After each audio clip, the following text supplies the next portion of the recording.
আসসালামু আলাইকুম। আমরা ঠিক সময় মতো কিন্তু লাইভে চলে আসছি। আপনারা যে যেখানে আছেন, দূর দূরান্তে যে যেখানে আছেন না কেন, দ্রুত ক্লাসে জয়েন করেন। আর লিঙ্কটা আমি একটু গ্রুপে আগে দিয়ে আসি। তোমাদের কি খেয়াল আছে আজকে যে ক্লাস নিব, ওই ক্লাসের কথা কি তোমাদের মাথায় আছে? কোন এক বান্দা এখন পর্যন্ত কমেন্ট করলো না যে ভাই আসসালামু আলাইকুম। আচ্ছা, ও স্নেহা অলরেডি কমেন্ট করছে আসসালামু আলাইকুম। ওয়ালাইকুম আসসালাম, ওয়ালাইকুম আসসালাম, ওয়ালাইকুম আসসালাম। নাউজুবিল্লাহ। আচ্ছা,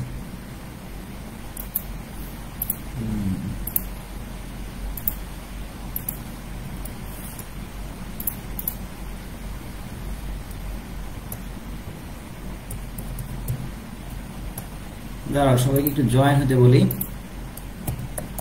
join join join. Okay, Ismita Taslim, ওয়ালাইকুম আসসালাম। ওয়ালাইকুম আসসালাম, ওয়ালাইকুম আসসালাম। আলহামদুলিল্লাহ ভালো আছি, খুবই ভালো আছি, আল্লাহ ভালো রাখছে। অনেক টেনশন কাজ করে তোমাদেরকে নিয়ে, যে তোমাদের হাতে একটাই সুযোগ আছে, আর agriculture admission test.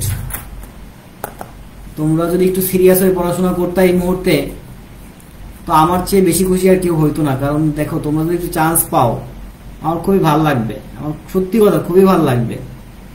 Umme Kulsum, ওয়ালাইকুম আসসালাম ভাই। নাজমুস সালেকিন, ওয়ালাইকুম আসসালাম। মেহজাবিন খন্দকার, ওয়ালাইকুম আসসালাম।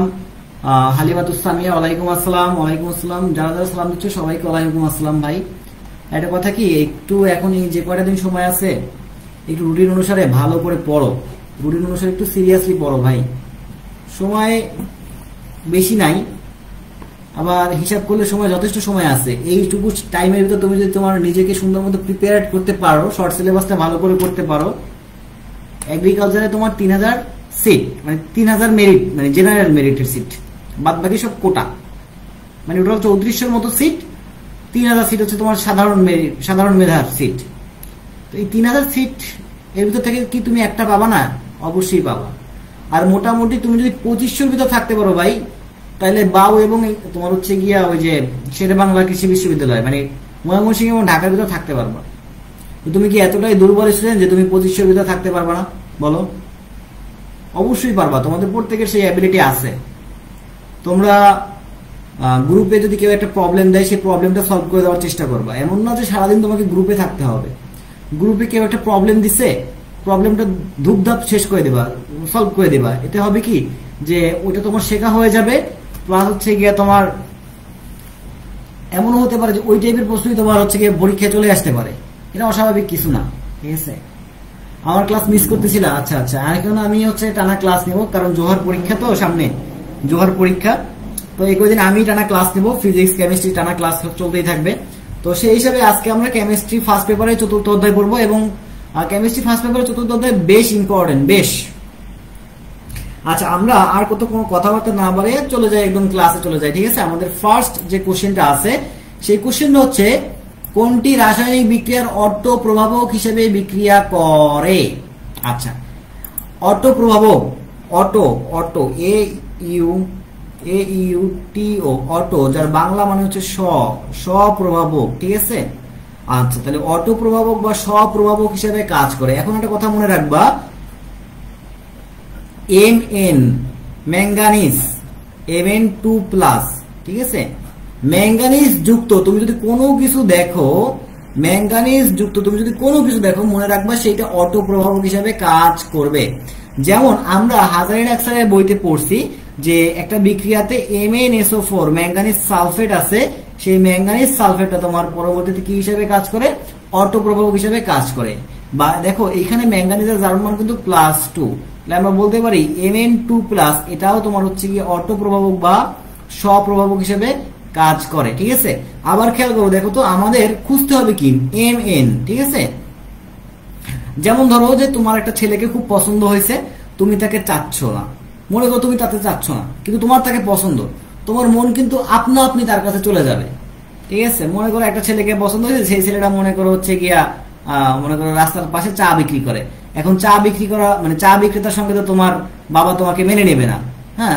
এইসব চিন্তা ভাবনা করে তুমি তাকে চাচ্ছ না, বাট তোমার মন চাচ্ছে, মানে মন কিন্তু অটোমেটিক তার কাছে চলে যাবে, ঠিক আছে?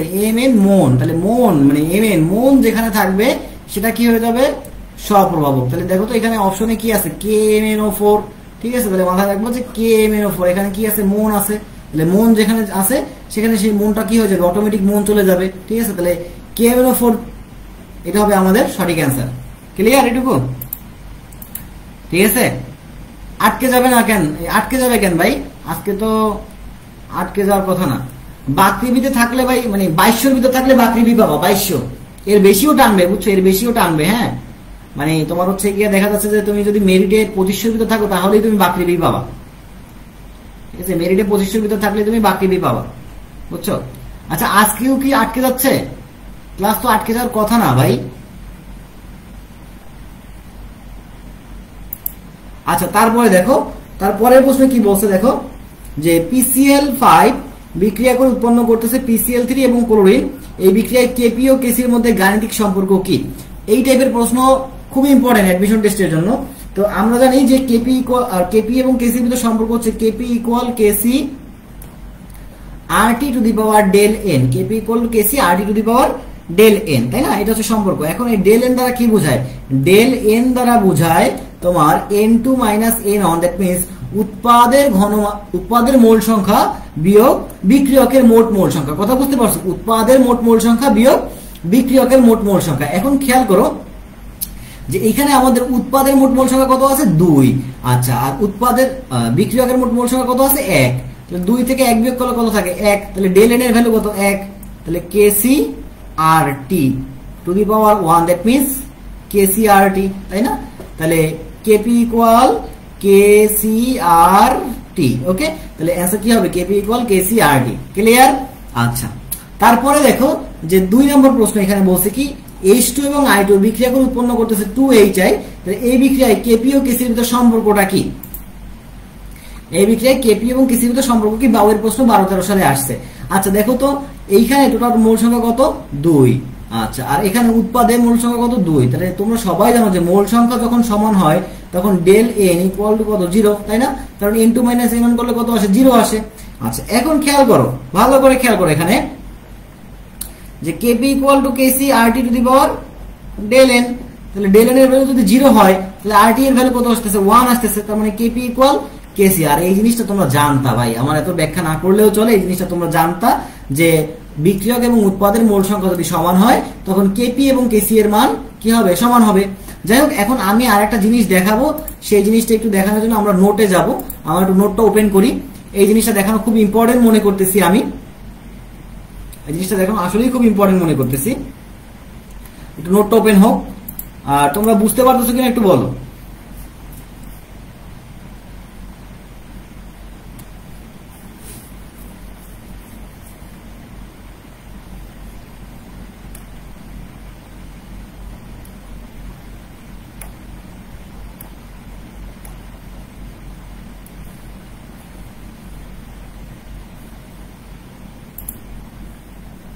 ওকে,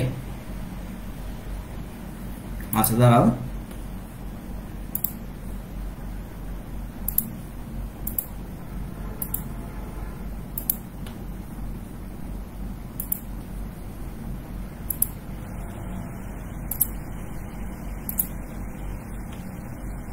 কি হলো?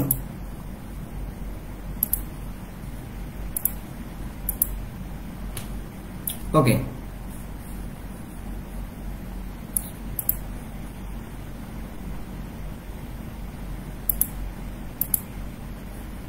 আচ্ছা, এখন একটা কথা হচ্ছে, একটা কোশ্চেন লিখি আমি, ঠিক আছে? একটা কোশ্চেন লিখি, তোমরা একটু মনোযোগ সহকারে খেয়াল করো, ঠিক আছে? একটা কোশ্চেন লিখতেছি। কোশ্চেনটা হচ্ছে এরকম যে তোমার হচ্ছে গিয়ে N2 প্লাস 3H2 বিক্রিয়া করে উৎপন্ন করতেছে তোমার 2NH3। হ্যাঁ, বিক্রিয়া করে উৎপন্ন করতেছে 2NH3। এখন এই বিক্রিয়ার কেসি ইকুয়াল মনে করো 20 দেওয়া আছে, তাহলে তোমার হচ্ছে গিয়া NH3 বিক্রিয়া করে উৎপন্ন করতেছে তোমার N2, এখানে আসবে হাফ N2 প্লাস তোমার হচ্ছে গিয়া 3/2H2। এই বিক্রিয়ার কেসি ইকুয়াল হট। দেখো প্রশ্নটা দেখো, যে N2 এবং 3H2 বিক্রিয়া করে উৎপন্ন করতেছে 2NH3, ঠিক আছে। তাহলে এখন আমাদের কাছে কেসি দেওয়া আছে, কেসি ইকুয়াল টু কত 20 দেওয়া আছে, তাহলে NH3 বিক্রিয়া করে উৎপন্ন করতেছে হাফ N2 এবং 3/2H2, এই বিক্রিয়ার কেসি কত, ঠিক আছে। এই টাইপের যে প্রশ্ন, এই প্রশ্নটা আমি বুটেক্সে ফেস করছিলাম। আমি যখন বুটেক্সে ভর্তি পরীক্ষা দিই তখন আমি এই টাইপের প্রশ্ন বুটেক্সে ফেস করছিলাম, প্লাস আমি মনে হয় যে একবার জাহাঙ্গীরনগরে একবার মনে হয় ফেস করছিলাম, আমার কাছে যতদূর মনে পড়ে, ঠিক আছে। তো এগ্রিকালচার ওখান থেকে কিন্তু আসতে পারে, অসম্ভব কিছুই না, ঠিক আছে, এটা অসম্ভব কিছুই না। তো আমরা আসলে এটা একটু সলভ করার চেষ্টা করি। ফার্স্টে যে বিক্রিয়াটা দেওয়া আছে, দেখো এই যে বিক্রিয়াটা দেওয়া আছে, এই বিক্রিয়ার আমরা কি করবো, একটু কেসিটা নির্ণয় করবো। তাহলে এই বিক্রিয়ার কেসি এর রাশিমালাটা কি হয় দেখো তো। কেসি মানে কি, উপরে উৎপাদের ঘনমাত্রা, তাহলে উৎপাদকে NH3, তাহলে NH3 লিখলাম, থার্ড ব্র্যাকেট দিলাম, ঘনমাত্রা বোঝানো হয়ে গেল।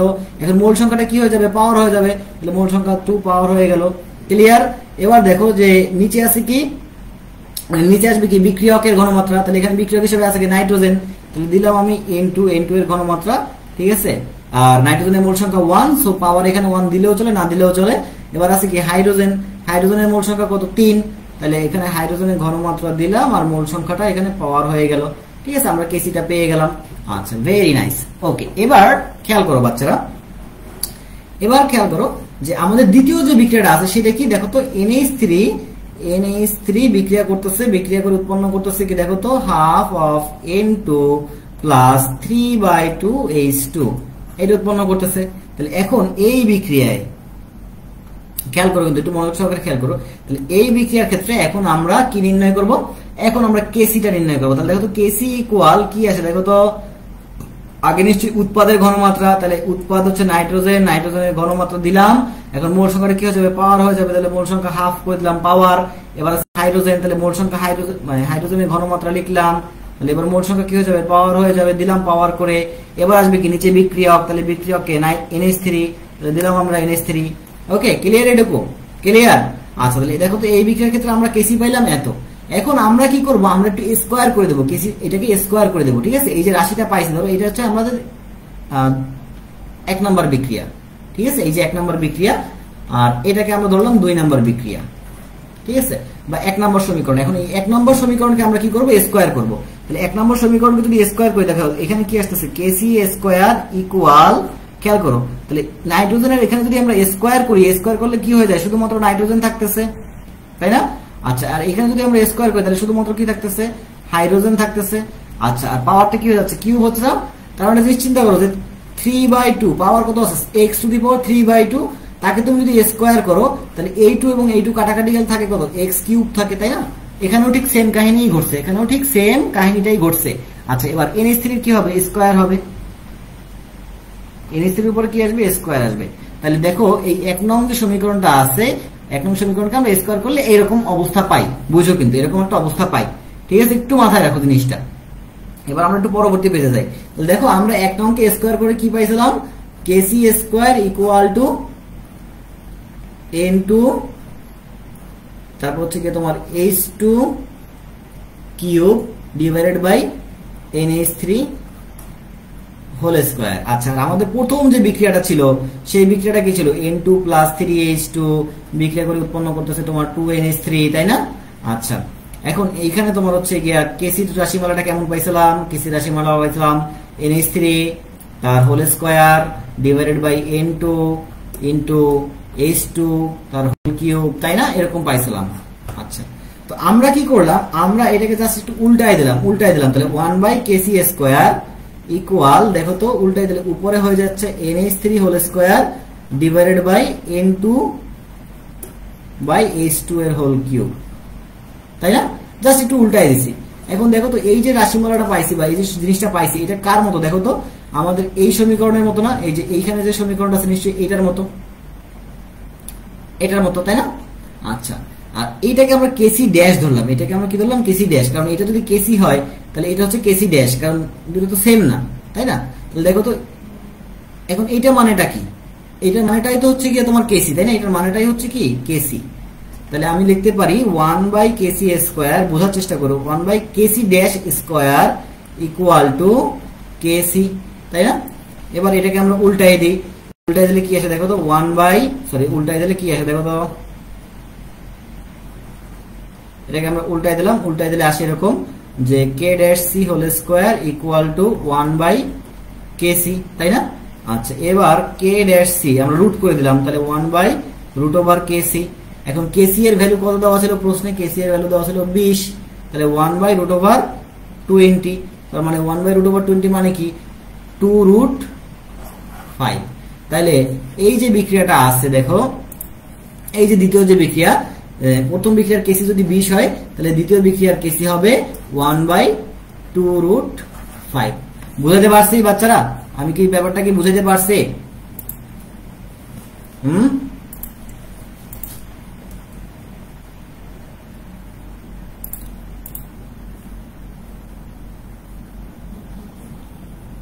বুঝাতে পারছি ভাই? শুরু থেকে আবার বলেন। আসলে ভাই শুরু থেকে যদি আবার বলতে যাই স্মিতা, তাহলে হচ্ছে কি অনেক সময় চলে যাবে, বুঝছো? এটা যদিও আমার কিন্তু প্রশ্নের ভিতরে ছিল না, তারপর আমি করাইলাম বিকজ এটা আমার কাছে ইম্পর্টেন্ট মনে হয়েছে, তাই করাইলাম, ঠিক আছে? তো তুমি যখন আমি যখন ক্লাস রেকর্ডটা আপলোড করবো তখন তুমি দেখো। আর তোমরা অনেকেই বলতে পারো যে ভাই ক্লাস রেকর্ড কেন আপলোড করতেছেন না, ভাই ক্লাস রেকর্ড কেন আপলোড করতেছেন না? ভাই এই যে প্রবলেমটা, কি যে প্রবলেম ফেস করতেছি এটা একমাত্র আমি ভালো বুঝতেছি। ওয়াইফাই লাগাইছি ভাই 15 Mbps, ভালো কথা। যেদিনকে ওয়াইফাই কানেকশন নিয়েছি সেদিনকে শুধুমাত্র ওয়াইফাই ছিল, এই সারা এরপরে ওয়াইফাই নাম গন্ধ কিচ্ছু নাই। মনে করো আমার এখানে কারেন্ট আছে, ওয়াইফাই যেখানে মেইন সার্ভার সেখানে কারেন্ট নাই, হ্যাঁ, আবার আমার এখানে কারেন্ট নাই, ওখানে কারেন্ট আছে। মানে ভাই কি বলবো, এমন বেহেশতে আসি যে বেহেশতে কারেন্ট থাকে না, হ্যাঁ, কিছু বলার নাই, বুঝছো?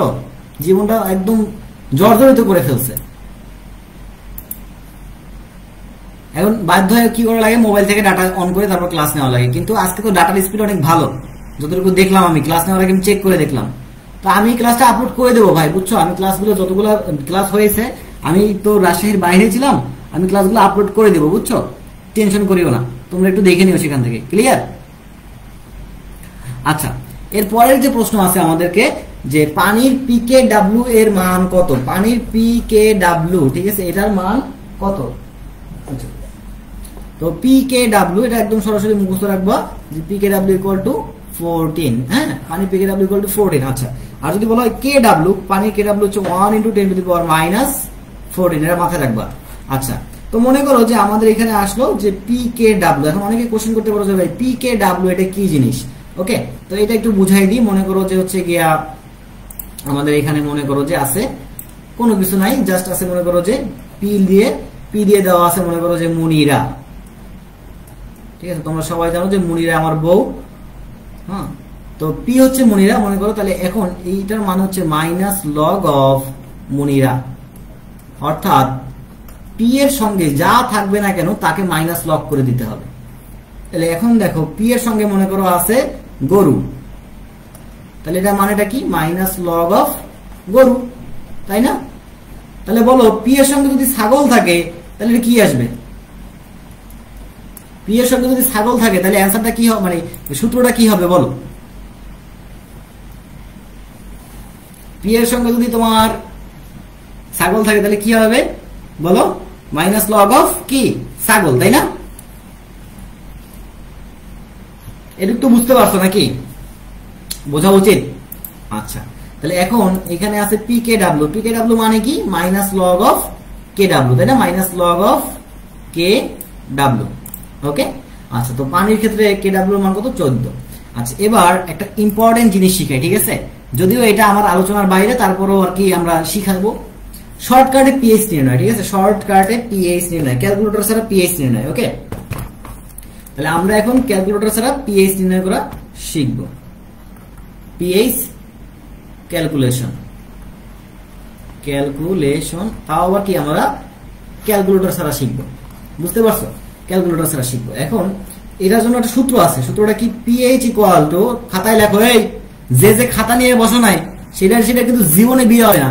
বিয়ে হবে তো বাচ্চা হবে না, বাচ্চা হবে তো বাচ্চা ভালো মতো পড়াশোনা করবে না, জীবনটা সারখার বানাই দেবে। অতএব জীবন সারখার করার আগে হাতে খাতা কলম নাও, খাতা কলম দিয়ে লেখো পিএইচ ইকুয়াল টু দশমিকের পর যতগুলো ঘর, দশমিকের পর যতগুলো ঘর তার সংখ্যা মাইনাস লগ অফ, হ্যাঁ, লগ অফ হাইড্রোজেন সংখ্যা, মাইনাস লগ অফ হাইড্রোজেন সংখ্যা ইনটু LAST লাস্ট ডিজিট, এই লাস্ট ডিজিট, ঠিক আছে। এটা হচ্ছে আমাদের সূত্র। এই যে সূত্র,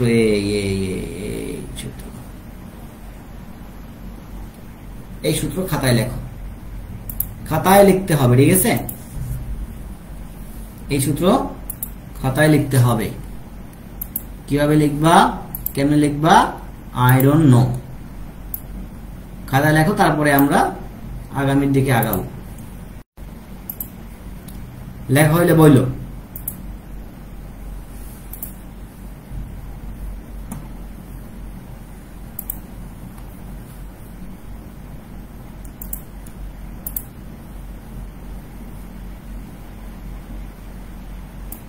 কি আসলো? ও ঠিক আছে, আচ্ছা আশা করি তোমরা লিখে ফেলছো, ঠিক আছে। আশা করি লিখে ফেলছো। এবার খেয়াল করো, তো এখন দেখো আমরা লগের হিসাবগুলো কিভাবে মুখে মুখে করব, লগের হিসাবগুলো কিভাবে মুখে মুখে করা যায়। দেখো মনে রাখবা যে log 1 বাই log 1 এর ভ্যালু 0, এটা আবাল বৃদ্ধ বনিতা গরু ছাগল হাঁস মুরগি সবাই জানে, ঠিক আছে। log 2 এর ভ্যালুটা কষ্ট করে মুখস্থ রাখবা 0.3, log 3 0.5, log 4 0.6, log 5 0.7, তারপর হচ্ছে তোমার log 6 0.8, log 7 0.9, ঠিক আছে। এই পর্যন্ত হলেই যথেষ্ট। তো খেয়াল করো যে আমরা এই ভ্যালুগুলো কিভাবে বের করতেছি, দেখো তো এখানে কত আছে, 3 আছে, তাই না। এখানে কত আছে বাচ্চারা, 3 আছে। এখন দেখো তো 3 এর সঙ্গে আমি কত করলাম, 2 যোগ করলাম, তাহলে 3 যোগ 2 কত আসে, 5 আসে না। 3 যোগ 2 কত আসে, 5। সামনে একটা দশমিক বসাই দিলাম, তাহলে log 3 এর ভ্যালুটা কিন্তু বের হয়ে গেল। এবার এখানে আছে তো log 4, তাহলে 4 প্লাস 2 কত আসে, 6। সামনে একটা দশমিক বসাই দিলাম, দেখো log 4 এর ভ্যালুটা আমরা পেয়ে যাচ্ছি। আছে কত, 5, তাহলে 5 প্লাস 2 কত হয়, 7। তারপরে একটা দশমিক বসাই দিই, সামনে দশমিক বসাই দিলে log 5 এর ভ্যালুটা চলে আসতেছে। তারপরে log 6, তাহলে 6 প্লাস 2 কত হয়, 8। সামনে একটা দশমিক বসাই দিই, log 6 এর ভ্যালু পেয়ে যাচ্ছি। log 7, তাহলে 7 প্লাস 2 কত হয়, 9। সামনে একটা দশমিক বসাই দিই, তাইলে আমরা কি log 7 এর ভ্যালু পেয়ে যাচ্ছি না। তার মানে log এর ভ্যালুগুলো মনে রাখার জন্য আমাদের কি করতে হবে, আমাদের জাস্ট যে সংখ্যাটা থাকবে, ঠিক আছে, এখানে যে সংখ্যাটা থাকবে তার সঙ্গে 2 যোগ করব, 2 যোগ করে সামনে কি বসাই দেবো, একটা দশমিক বসাই দেবো। কথা বুঝতে পারছো? সামনে বলতে বাম পাশের কথা বলতেছি, হ্যাঁ হ্যাঁ, সামনে বলতে আমরা বলতেছি কোন পাশ, বাম পাশ। ক্লিয়ার? বুঝাইতে পারছি তো বাচ্চারা? আচ্ছা, log 10 ইকুয়াল টু 1, ইয়েস, এটা সবাই জানে, হ্যাঁ। আচ্ছা, তারপরে তাহলে আমরা দেখো সূত্রগুলো কিন্তু শিখলাম অলরেডি। আমরা এই যে পিএইচ এর এই সূত্রটা শিখে ফেলছি, আলহামদুলিল্লাহ আমরা পিএইচ এর সূত্রটা শিখে ফেলছি, অনেক বড় একটা কাজ হয়ে গেছে। তারপরে আমরা এই যে এই জিনিসটাও শিখে ফেলছি। এবার আমরা প্রশ্ন সলভ করব। দেখো তাহলে আমরা একটা কোশ্চেন লিখি। ফার্স্ট অফ অল কোশ্চেন হচ্ছে এরকম যে 0.001 মোলার H2SO4 এর পিএইচ কত, H2SO4 এর পিএইচ কত, তাই না। তাহলে আমরা জানি কি পিএইচ ইকুয়াল টু দশমিকের পর যতগুলো ঘর তার সংখ্যা। দেখো তো দশমিকের পর এটা হচ্ছে দশমিক, দশমিকের পর কয়টা ঘর আছে, 1 2 3 4, 4টা ঘর আছে। তাহলে সূত্র কি বলছে, দশমিকের পর যতগুলো ঘর সেই সংখ্যাটা।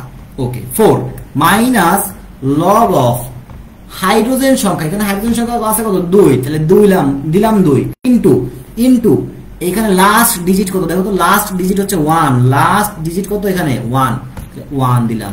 তাহলে 4 মাইনাস log 2। এখন log 2 এর ভ্যালু কত বলো তো, log 2 এর ভ্যালু 0.3 মুখস্থ করে আসছি। তাহলে অ্যানসার কত, 3.7। আমার কথা বিশ্বাস হচ্ছে না?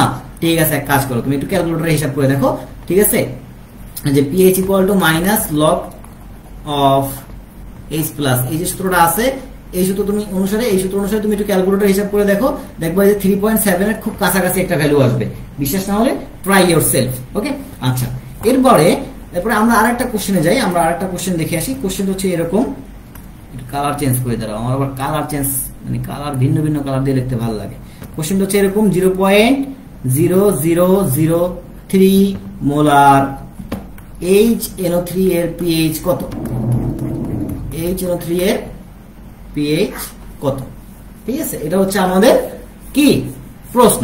তাহলে পিএইচ এর সূত্রটা কি তোমরাই বলো। পিএইচ ইকুয়াল টু দশমিকের পর যতগুলো ঘর তার সংখ্যা। তাহলে দশমিকের পর কয়টা ঘর আছে? 1 2 3 4, 4টা ঘর আছে। তাহলে দিলাম আমি 4 মাইনাস লগ অফ হাইড্রোজেন সংখ্যা। দেখো তো হাইড্রোজেন সংখ্যা কয়টা? একটা। তাহলে দিলাম 1 ইনটু লাস্ট ডিজিট কত আছে? 3। তাহলে দিলাম আমি 3। তাহলে 4 মাইনাস লগ 3।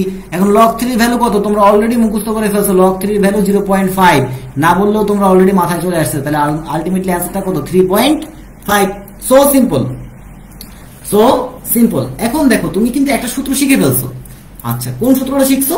এই যে পিএইচ এর জন্য এই সূত্রটা শিখছো। এখন তুমি বললো যে ভাই মনে করেন আমার পরীক্ষার হলে পিএইচ আসলো না, পরীক্ষার হলে আসলো পিওএইচ নির্ণয় করতে আসলো। তাহলে এখন আমি কি করতাম? আসলে কিচ্ছু করার দরকার নাই। সেম সূত্র পিওএইচ এর ক্ষেত্রেও সেম সূত্র। পিওএইচ ইকুয়াল টু দশমিকের পর যতগুলো ঘর তার সংখ্যা, good, minus log of OH সংখ্যা। দেখো অ্যাসিডের ক্ষেত্রে আমরা পিএইচ পাই, তাই না? অ্যাসিডের ক্ষেত্রে পাই কি? পিএইচ। তাহলে এইখানে আসবে কি? হাইড্রোজেন।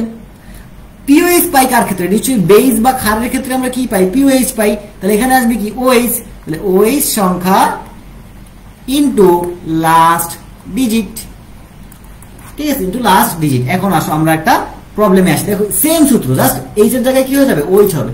এবার আমরা একটা নতুন প্রবলেমে যাই, ঠিক আছে? দেখো কোশ্চেনটা হচ্ছে এরকম যে 0.004 মোলার বেরিলিয়াম হাইড্রোক্সাইডের, দাঁড়াও বেরিলিয়াম হাইড্রোক্সাইড দিব না, তাইলে একটু পেইনফুল হয়ে যাবে তোমাদের কাছে। আচ্ছা, মনে করো যে সোডিয়াম হাইড্রোক্সাইড, না সোডিয়াম হাইড্রোক্সাইড ভালো লাগে না, সিজিয়াম হাইড্রোক্সাইড, হ্যাঁ, এর পিএইচ কত চাইছে কি? এর পিএইচ কত? এখন দেখো এটা কি একটা ক্ষার, সিজিয়াম হাইড্রোক্সাইড, এটা কি একটা ক্ষার না? তাহলে ক্ষারের ক্ষেত্রে কি আমরা সরাসরি পিএইচ পাবো? সরাসরি পিএইচ পাবো না, যেহেতু এখানে ওএইচ আছে। তাহলে ক্ষারের ক্ষেত্রে আমরা সরাসরি পাবো পিওএইচ। তাহলে দিলাম আমরা পিওএইচ। তাহলে এবার দেখো তো সূত্র কি বলে? দশমিকের পরে যতগুলো ঘর তার সংখ্যা। তাহলে 1 2 3, দশমিকের পর কয়টা ঘর আছে? 3টা ঘর আছে। তাহলে দিলাম আমি 3 মাইনাস লগ অফ হাইড্রোজেনের সংখ্যা। দেখো তো এখানে ওএইচ মাইনাসের সংখ্যা কয়টা? একটা। তাহলে দিলাম আমি 1 ইন্টু লাস্ট ডিজিট কত? 4। তাহলে বসাইলাম আমি 4। তাহলে দেখো তো 3 মাইনাস লগ কত? 4। তাহলে লগ 4 এর ভ্যালু কত বাচ্চারা বলো তো? 4 এর সঙ্গে 2 যোগ করো, কত হয়? 6। সামনে একটা দশমিক বসাও, তাহলে 0.6। তাহলে আলটিমেটলি কত আসে? 2.4। বাট প্রশ্নে চাইছে কি? পিএইচ চাইছে। আমরা কি জানি? PH plus pOH equal to 14, তাই না? আচ্ছা, এবার তাহলে দেখো আমরা পিওএইচ এর ভ্যালু পাইছি। তাহলে এখান থেকে আমরা পিএইচ বের করব। তাহলে pH equal to 14 minus pOH, তাই না? তাই কিনা বলো তো? তাই কিনা? হ্যাঁ, তাই তো। তাহলে 14 মাইনাস পিওএইচ এর ভ্যালু কত? 2.4। তাহলে বিয়োগ করলে কত আসে? 11.6। ঠিক আছে, তাহলে এইটার অ্যান্সার হচ্ছে 11.6। তাহলে দেখো আমরা কিন্তু ক্যালকুলেটর ছাড়াই পিএইচ এবং পিওএইচ নির্ণয় করতে পারতেছি। তোমরা কি বুঝতে পারতেছো? এই যে নীলাশা সবার আগে উত্তর দিচ্ছে, সাবাস, ভেরি গুড। ওর জন্য একটা হাততালি, ওর যেন একটাই বিয়ে হয়।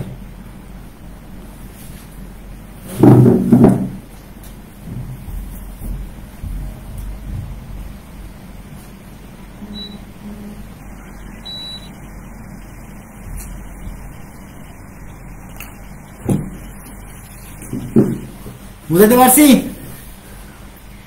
জীবনে কোনো মেয়ে করলো না ভাই, আপনি এত জোশ কেন? হ্যাঁ, যদি এটা মেয়ে কইতো তাইলে একটু মনে করতে ভালো লাগতো। দূর।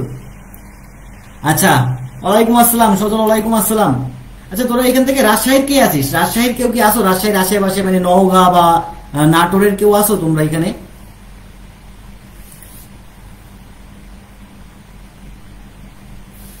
আচ্ছা, গুড। আজমান খাতায় কর, তোর কমেন্ট অ্যান্সার না দিলেও চলবে, কোনো সমস্যা নাই। হ্যাঁ, তুই খাতায় করতে থাক। খাতায় বলতে আসলে আমি বুঝাচ্ছি যে খাতায় আমরা লিখি। আবার তুই ভাবিস না যে আমরা যে খাতা গায়ে দিই ঘুমাই, সেটা আবার ভাবিস না। ওকে, আচ্ছা, আমরা তাহলে মোটামুটি পিএইচ নির্ণয় করা শিখে গেছি।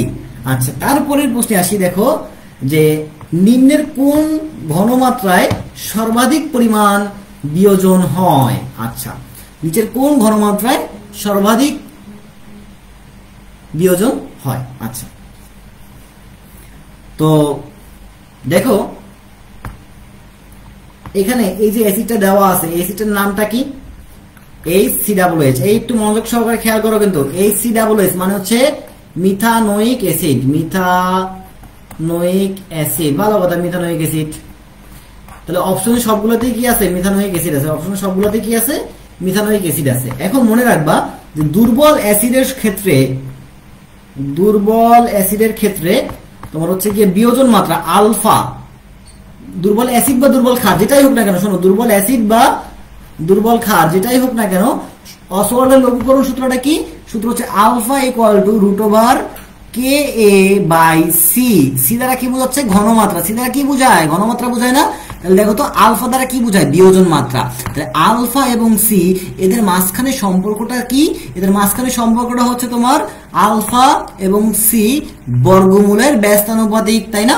তাহলে দেখো আলফা এর মান যত বেশি হবে সি এর মান তত কি হইতে হবে? কম হইতে হবে। সি এর মান, সি দ্বারা কি বোঝায়? ঘনমাত্রা। অর্থাৎ আমরা এভাবে বলতে পারি যে একটা দুর্বল অ্যাসিডের ঘনমাত্রা যত কম হবে তার বিয়োজন মাত্রা তত কি হবে? বেশি হবে। তাহলে দেখো তো এইখানে সবগুলাই দুর্বল অ্যাসিড, তাহলে দেখতে হবে যে কার ঘনমাত্রা সবচেয়ে কম।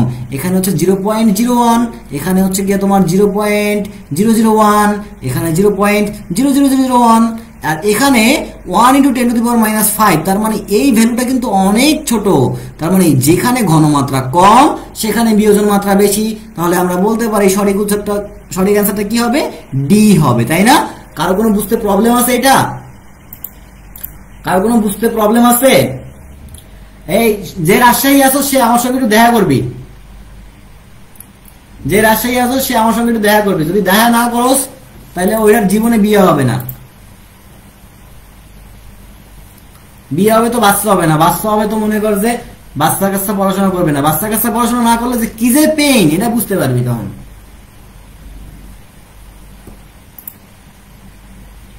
ওকে, কুষ্টিয়া কিসের জন্য বিখ্যাত বলতে পারো তোমরা? দেখি তো তোমরা কেমন, তোমাদের সাধারণ জ্ঞান কেমন একটু শুনি। কুষ্টিয়া কিসের জন্য বিখ্যাত দেখি, কে বলতে পারে?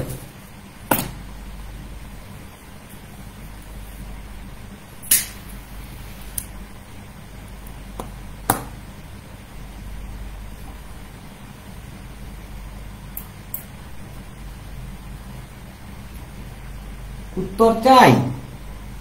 কুষ্টিয়া কিসের জন্য বিখ্যাত?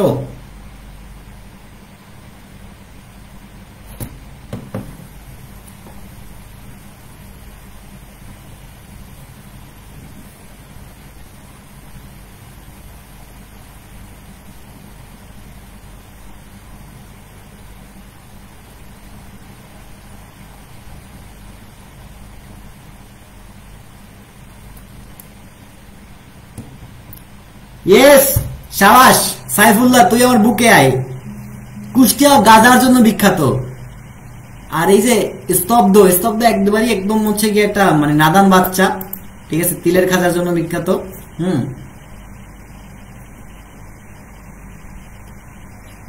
সিদ্দিক আবার ছাগল কারে কইলো?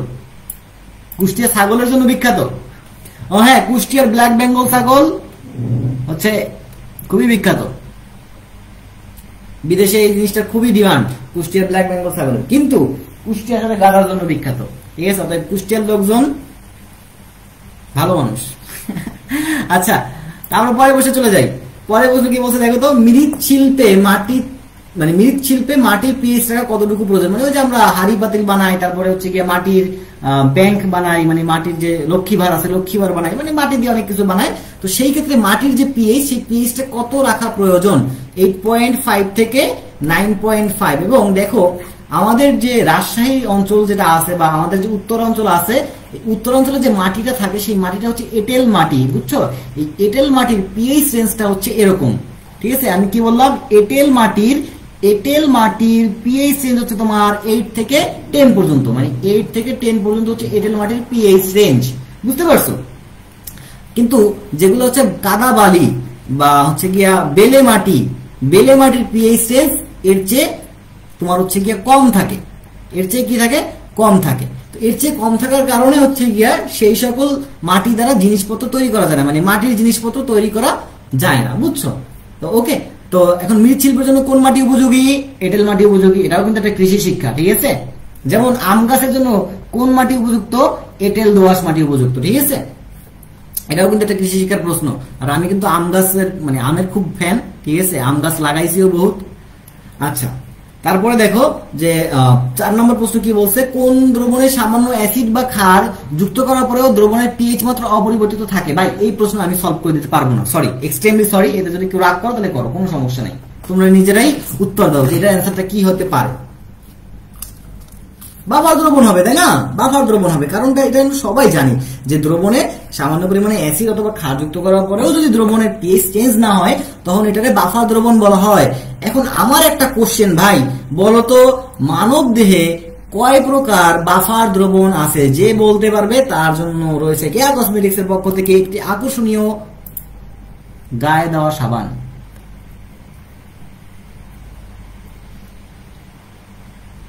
উদ্ভাসের বই বাদ দে, ঠিক আছে? উদ্ভাসের বই আমি বিশ্বাস করি না। এখন কথা হচ্ছে মেইন বইতে যদি 6 থেকে 6.5 হয় তাহলে তো খেলা হয়ে গেল। তাহলে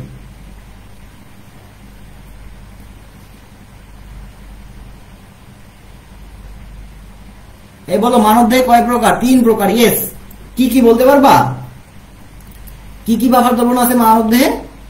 আচ্ছা, তো এটা আমি এভাবে মনে রাখতাম, যখন আমি কোচিং করতাম তখন আমি এটাকে মনে রাখতাম। মানবদেহে 3 প্রকার বাফার দ্রবণ আছে, একটা হচ্ছে প, একটা হচ্ছে ফ, এটা হচ্ছে ব। তাহলে মানবদেহে 3 প্রকার বাফার দ্রবণ, প, ফ আর ব।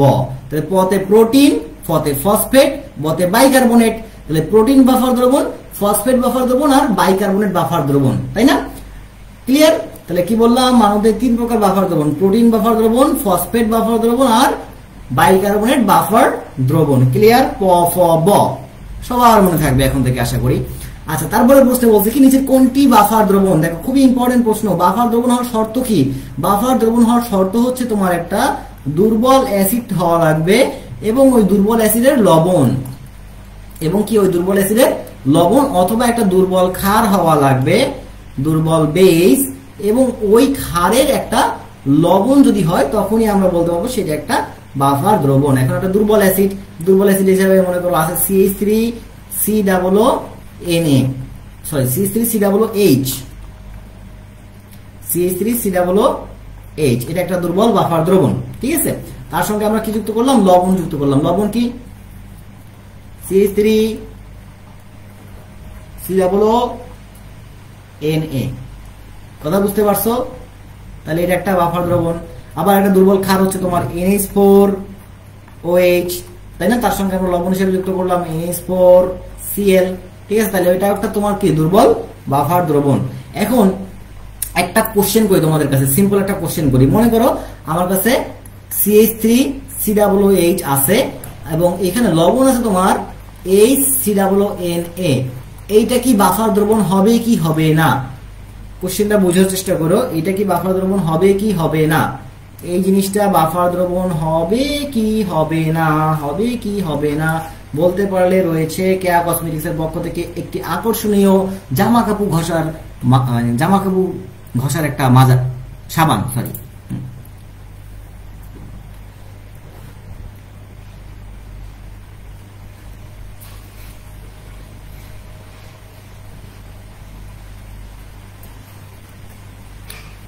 এটা কি বাফার দ্রবণ হবে কি হবে না? ইয়েস অথবা নো অ্যান্সার দাও, ইয়েস অথবা নো।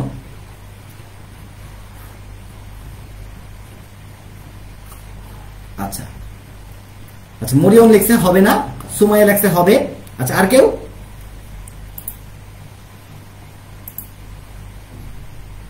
আচ্ছা, মেহজাবিন লিখছে হবে না।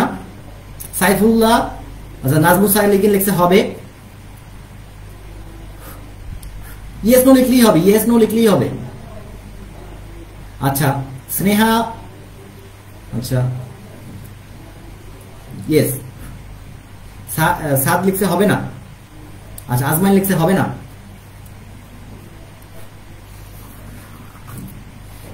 হালিমা তো সামিয়া লিখছে হবে না, হবে না, হবে না, হবে না। ওকে, আচ্ছা, অনেকেই লিখছো না, বাট আসলে এটা বাফার দ্রবণ হবে, এটা বাফার দ্রবণ হবে। বাফার দ্রবণের শর্ত কি ছিল? যে একটা দুর্বল অ্যাসিড প্লাস একটা লবণ, প্লাস কি লাগবে? একটা লবণ লাগবে। তো দেখো ভাই, এখানে একটা দুর্বল অ্যাসিড আছে এবং একটা দুর্বল অ্যাসিডের লবণ আছে। দুর্বল অ্যাসিড প্লাস দুর্বল অ্যাসিডের লবণ, এমন তার বলা নাই যে ওই অ্যাসিডের লবণই হওয়া লাগবে, এরকম কোনো কথা নাই। কথা হচ্ছে যে দুর্বল অ্যাসিডের লবণ আছে কিনা। দেখো এটা একটা দুর্বল অ্যাসিডের লবণ, তার মানে এটা বাফার দ্রবণ হবে। বুঝতে পারছো? ক্লিয়ার? কার কোনো কনফিউশন থাকলে কোশ্চেন করতে পারো যে ভাই হয় কেন। এখন যে সাবানটা দেবো, এই সাবানটা হচ্ছে তোমার কেয়া কসমেটিক্স এর কাপড় ধোয়া সাবান, ঠিক আছে? তো এই সাবান নেওয়ার জন্য তোমাকে কি করতে হবে, তোমাকে একটা নাম্বার লিখতে হবে। এই নম্বরটা হচ্ছে এরকম 01321935059। এই নম্বরে 300 টাকা সেন্ড মানি করতে হবে বিকাশে। তাহলেই তুমি তোমার কেয়া কসমেটিক্স এর যে কাপড় ধোয়া সাবান আছে, সেই কাপড় ধোয়া সাবানটা পেয়ে যাবা। বুঝছো? ক্লিয়ার? আর যাদের দুইটা সাবান জমা হয়েছে তাদের তো 600 টাকা তাহলে বিকাশ করতে হবে। আচ্ছা, তারপরে প্রশ্ন কি বলছে যে ভাই সবচেয়ে শক্তিশালী অজৈব অম্ল কোনটি? সবচেয়ে শক্তিশালী অজৈব অম্ল 16-17 সালের কোশ্চেন। আচ্ছা, তো এখন দেখো এখানে যে অজৈব লবণগুলো দেওয়া আছে সবগুলাই মোটামুটি বলতে পারো যে অক্সো অ্যাসিড। অক্সো অ্যাসিডের ক্ষেত্রে আমরা কেন্দ্রীয় মৌলের জারণ মানটা হিসাব করবো। কিসের জারণ মান? কেন্দ্রীয় মৌলের জারণ মান। এটা তোমাদের সবার জানা আছে, কেন্দ্রীয় মৌলের জারণ মানটা আমরা হিসাব করবো। তাহলে যার কেন্দ্রীয় মৌলের জারণ মানটা বেশি হবে, যার কেন্দ্রীয় মৌলের জারণ মানটা বেশি হবে, সে হবে কি তীব্র অ্যাসিড বা শক্তিশালী অ্যাসিড। তাহলে এখন খেয়াল করো, আমরা যদি ক্লোরিনের জারণ মান নির্ণয় করি, আমরা দেখবো যে ক্লোরিনের জারণ মান আমরা পাবো +7। সালফারে যদি জারণ মান নির্ণয় করি আমরা পাবো +6। আমরা যদি নাইট্রোজেনের জারণ মান নির্ণয় করি তাহলে আমরা পাবো +5। আর আমরা যদি HCl এর কথা চিন্তা করি, HCl তো অক্সো অ্যাসিড না, এটা একটা হাইড্রাসিড। কি অ্যাসিড? হাইড্রাসিড, অর্থাৎ হাইড্রোজেন যুক্ত অ্যাসিড। আর যে সকল অ্যাসিডে হাইড্রোজেন এবং অক্সিজেন থাকে, দেখো এই অ্যাসিডটাতে কি আছে? হাইড্রোজেন এবং অক্সিজেন আছে, এটাকে আমরা বলবো অক্সো অ্যাসিড। কি বলবো? Oxo acid. ঠিক আছে? তো অক্সো অ্যাসিডের শক্তি মাত্রা হাইড্রাসিডের চেয়ে অনেক বেশি হয়। কি বললাম? অক্সো অ্যাসিডের শক্তি মাত্রা হাইড্রাসিডের চেয়ে বেশি হয়। ওকে, তার মানে আগেই HCl বাদ, তাহলে বাকি থাকলো 3 জন। এখন এই 3 জনের ভিতরে কার জারণ মানটা সবচেয়ে বেশি? HClO4। তাহলে সঠিক অ্যান্সার হবে এইটা, তাই না? আচ্ছা, এবার আমাকে একটু বলো তো তোমরা যে HClO4 এটা একটা অ্যাসিড, তারপর হচ্ছে তোমার HClO3 এটাও একটা অক্সো অ্যাসিড, HClO2 এটাও একটা অক্সো অ্যাসিড, HClO এটাও একটা অক্সো অ্যাসিড। তাহলে এই 4 জনের ভিতরে এটা হচ্ছে option A, option B, option C, option D. কার শক্তি বেশি? Which is more strong? এই 4 জনের ভিতরে কোনটা স্ট্রং অ্যাসিড? বলো তো আমাকে, বলো তো। হ্যাঁ, সমস্যা নেই। সাবান কি সোনার খাপ দিয়ে মোড়ানো? না রে ভাই, সাবানটা সোনার খাপ দিয়ে মোড়ানো না, সাবানটা হচ্ছে তোমার ডায়মন্ডের খাপ দিয়ে মোড়ানো, এই জন্য দামটা 300 টাকা। ওকে, উম্মে কুলসুম এ বলছে, ভেরি গুড। ওকে, আমরা আমাদের সঠিক অ্যান্সার পেয়ে গেছি। হ্যাঁ, এই যে এ নম্বর যে অপশনটা আছে, এই এ, এটা হচ্ছে আমাদের সঠিক অ্যান্সার। ওকে, আচ্ছা, এখন কথা হচ্ছে আমাকে একটু বলো তো তোমরা, তাহলে HbRO4, ঠিক আছে, তারপর হচ্ছে তোমার HbRO3, তারপর হচ্ছে তোমার HbRO2, তারপর হচ্ছে HbRO, এই 4 জনের ভিতরে কোনটা তীব্র অ্যাসিড? এই 4 জনের ভিতরে কোনটা তীব্র অ্যাসিড? নিশ্চয়ই সবাই বলবা যে ভাই HbRO4 তীব্র অ্যাসিড, বিকজ এখানে ব্রোমিনের জারণ মান +7 আর এখানে ব্রোমিনের জারণ মান +1। যেহেতু এখানে ব্রোমিনের জারণ মানটা বেশি, মানে কেন্দ্রীয় মৌলের জারণ মানটা বেশি, সো এটা হবে কি তীব্র অ্যাসিড হবে, তাই না? এটাই তোমাকে বলবো, রাইট? ওকে, আচ্ছা, মানলাম। ওকে, ঠিক সেম ভাবে একটু আমাকে বলো তো ভাই HFO4, তারপর হচ্ছে তোমার HFO3, তারপর হচ্ছে তোমার HFO2, তারপর হচ্ছে তোমার HFO, এই 4 জনের ভিতরে কোনটা তীব্র acid? Option A, option B, option C, option D. বলো তো কোনটা তীব্র অ্যাসিড? যে বলতে পারবে এবার, বিশ্বাস করো, খোদার কসম, আল্লাহর কিরা, আমার বউর কিরা, আমি তারে কেয়া কসমেটিক্স এর পক্ষ থেকে দেব আকর্ষণীয় 3টি ব্ল্যাক বেঙ্গল ছাগল। ঠিক আছে, এই যে ব্ল্যাক বেঙ্গল ছাগল, তা আবার সরাসরি কুষ্টিয়ার ছাগল, ঠিক আছে, যার চামড়ার মান খুবই উৎকৃষ্ট। বুঝতে পারছো? বলো।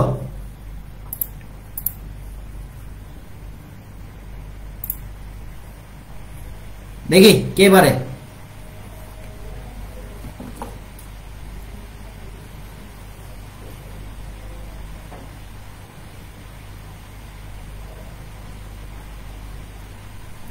ডি। প্রীতি লিখছে ডি, হালিমাতুস সামিয়া লিখছে এ। এ আচ্ছা আচ্ছা, দেখি আর একটু অ্যান্সার খুঁজি আমি। আজমাইন লিখছে ডি। আচ্ছা, তারপরে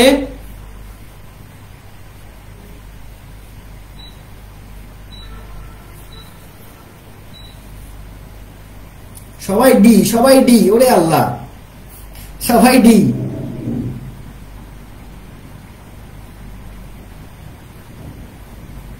আচ্ছা, ইয়েস, আমি আমার সঠিক উত্তর পেয়ে গেছি, কোন ডি নয়। ইয়েস, সাবাস সুমাইয়া, তোমার জন্য রয়েছে 10টি ব্ল্যাক বেঙ্গল ছাগল, সরাসরি কুষ্টিয়া থেকে আমদানিকৃত। হ্যাঁ, আসলে দেখো ভাই, সত্যি কথা বলতে কি, এই যে ক্লোরিন, তারপর হচ্ছে ব্রোমিন, আয়োডিন, এরা হচ্ছে অক্সো অ্যাসিড গঠন করে, এরা অক্সো অ্যাসিড গঠন করে, বাট ফ্লোরিন এর আকারটা ছোট হওয়ার কারণে এই অক্সো অ্যাসিড গঠন করে না। ঠিক আছে, ফ্লোরিনের আকার ছোট হওয়ার কারণে এই অক্সো অ্যাসিড গঠন করে না। সো এখন খেয়াল করো যে আমরা এখানে যে কয়টা অক্সো অ্যাসিডের নাম বললাম, HFO4, HFO3, HFO2, HFO, ঠিক আছে, এগুলোর আসলে কোনো অস্তিত্বই নাই। এরকম কোনো অ্যাসিড পৃথিবীতে তৈরি করা সম্ভব না। মঙ্গল গ্রহে তৈরি করা যাইতে পারে, বাট পৃথিবীতে তৈরি করা সম্ভব না। বুঝতে পারছি? বুঝতে পারছি? তার মানে যারা ডিডি করছো সবগুলা ধরে পিটামু, আর এই উম্মে কুলসুম লেখছো এ না, আন্দাজে ঢিলা।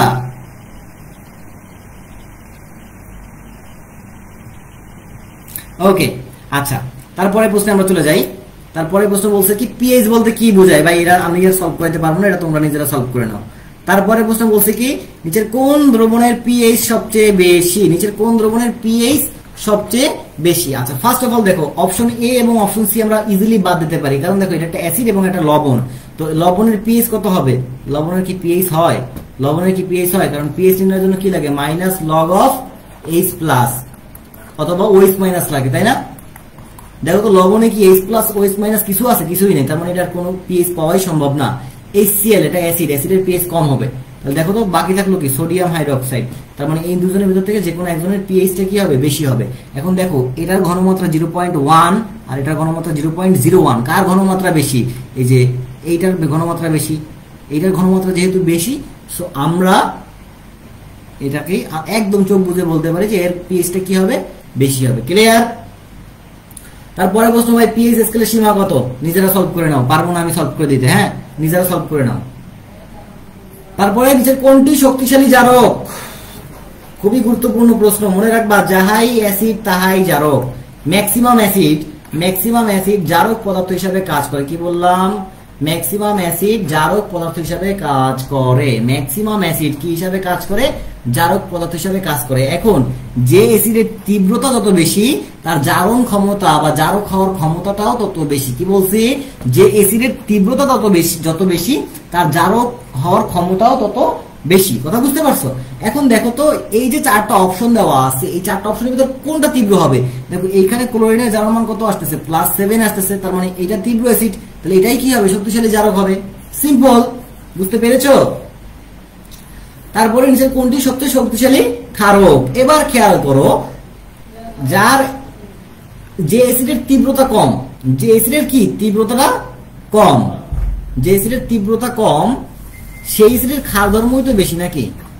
সেই অ্যাসিডের ক্ষার ধর্মটাই কি হবে? বেশি হবে, তাই না? যে অ্যাসিডের তীব্রতা কম, তার ক্ষার ধর্মটা বেশি। এখন দেখো তো এই চারটা অপশনের ভিতরে কার অ্যাসিডের ধর্ম কম? নিশ্চয়ই HClO। কারণ কি? দেখো তো HClO, এখানে ক্লোরিনের জারণ মান কত? অনলি +1।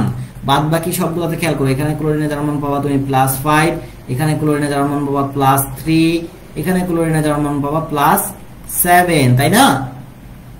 তাহলে আমার এই অ্যাসিডটাই তো তোমার হচ্ছে গিয়া ক্ষার ধর্ম বেশি, তার মানে এটাই শক্তিশালী ক্ষারক। তুলনামূলকভাবে ক্ষার হিসেবে এটাই শক্তিশালী হয়।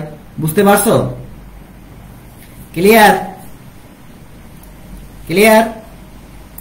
আচ্ছা, তারপরে সবচেয়ে শক্তিশালী অ্যাসিড কোনটা? সবচেয়ে শক্তিশালী অ্যাসিড কোনটা? দেখো COOH থাকলে ওইটা হচ্ছে তোমার জৈব অ্যাসিড। আর জৈব অ্যাসিড কি হয়? অলওয়েজ দুর্বল হয়। জৈব অ্যাসিড অলওয়েজ কি হয়? দুর্বল হয়। গেল, এটা দুর্বল, এটা বাদ। H2CO3 কার্বনিক অ্যাসিড, কার্বনিক অ্যাসিডটাও কি দুর্বল? তাহলে এটাও বাদ। বাকি থাকলো H3PO4 আর HNO3। এখন তোমরা নিজেরাই একটু বুদ্ধি খাটায় বলো, ভাই কোনটা তীব্র? কোনটা তীব্র? দেখো এখানে ফসফরাসের জারণ মান হচ্ছে +5 আর নাইট্রোজেনের জারণ মানটাও হচ্ছে +5। এখন তুমি বলবা যে ভাই দুইজনের জারণ মান তো সেম, তখন আমি বলবো ভাই দুইজনের জারণ মান যদি সেম হয় তখন দেখতে হবে কার আকারটা ছোট। একটা বাংলায় একটা কথা আছে, ছোট সাপের বিষ বেশি বা ছোট মরিচে ঝাল বেশি। অর্থাৎ যে অ্যাসিডের মানে যে অক্সো অ্যাসিডের কেন্দ্রীয় মৌলের আকারটা ছোট হবে তার তীব্রতা তত বেশি হবে। অর্থাৎ ধরো যে তোমার জারণ মান দুটো সেম হয়ে গেছে, তখন দেখতে হবে কার আকার ছোট। যার আকার ছোট তার তীব্রতা কি হবে? বেশি হবে। ক্লিয়ার? তারপরে প্রশ্নে বলছে কি সবচেয়ে দুর্বল অ্যাসিড কোনটা? সবচেয়ে দুর্বল অ্যাসিড কোনটা? ভাই এটা নিজেরাই পারবা। এখন তুমি আমাকে প্রশ্ন করতে পারো যে ভাই তাহলে এই যে ডি নাম্বার যে অপশনটা আছে এইটা কেন হইল না, এইটা কেন হইল না? আসো আমরা একটু শিখে আসি, আর একটা নতুন কিছু শিখে আসি। মনে করো যে এটা একটা ঢাবির একটা এক্স কোশ্চেন, ঠিক আছে? ঢাবি আমার যতদূর মনে পড়ে 12-13 সালে এই প্রশ্নটা আসছিল ঢাবিতে, ঠিক আছে? ঢাবির 12-13 সালে এই প্রশ্নটা আসছিল। কি কোশ্চেন ছিল? যে নিচের কোনটি তীব্র অ্যাসিড? ওকে, তো দেখো CH3COOH এটা একটা অ্যাসিড, জৈব অ্যাসিড। CH2 এখান থেকে একটা হাইড্রোজেন চলে গিয়ে একটা ক্লোরিন প্রবেশ করলো, COOH। আচ্ছা, CHCl2 COOH, CH না,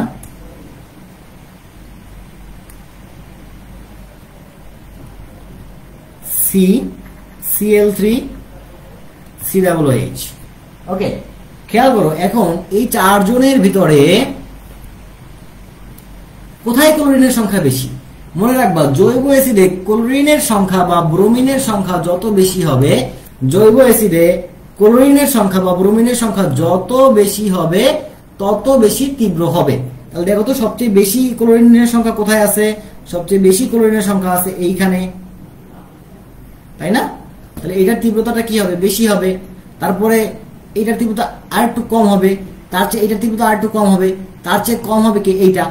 তাহলে আমি বলতে পারি এই যে চারটা অ্যাসিডের ভিতরে সবচেয়ে হালকা অ্যাসিড বা সবচেয়ে দুর্বল অ্যাসিড কোনটা? এইটা, ঠিক আছে?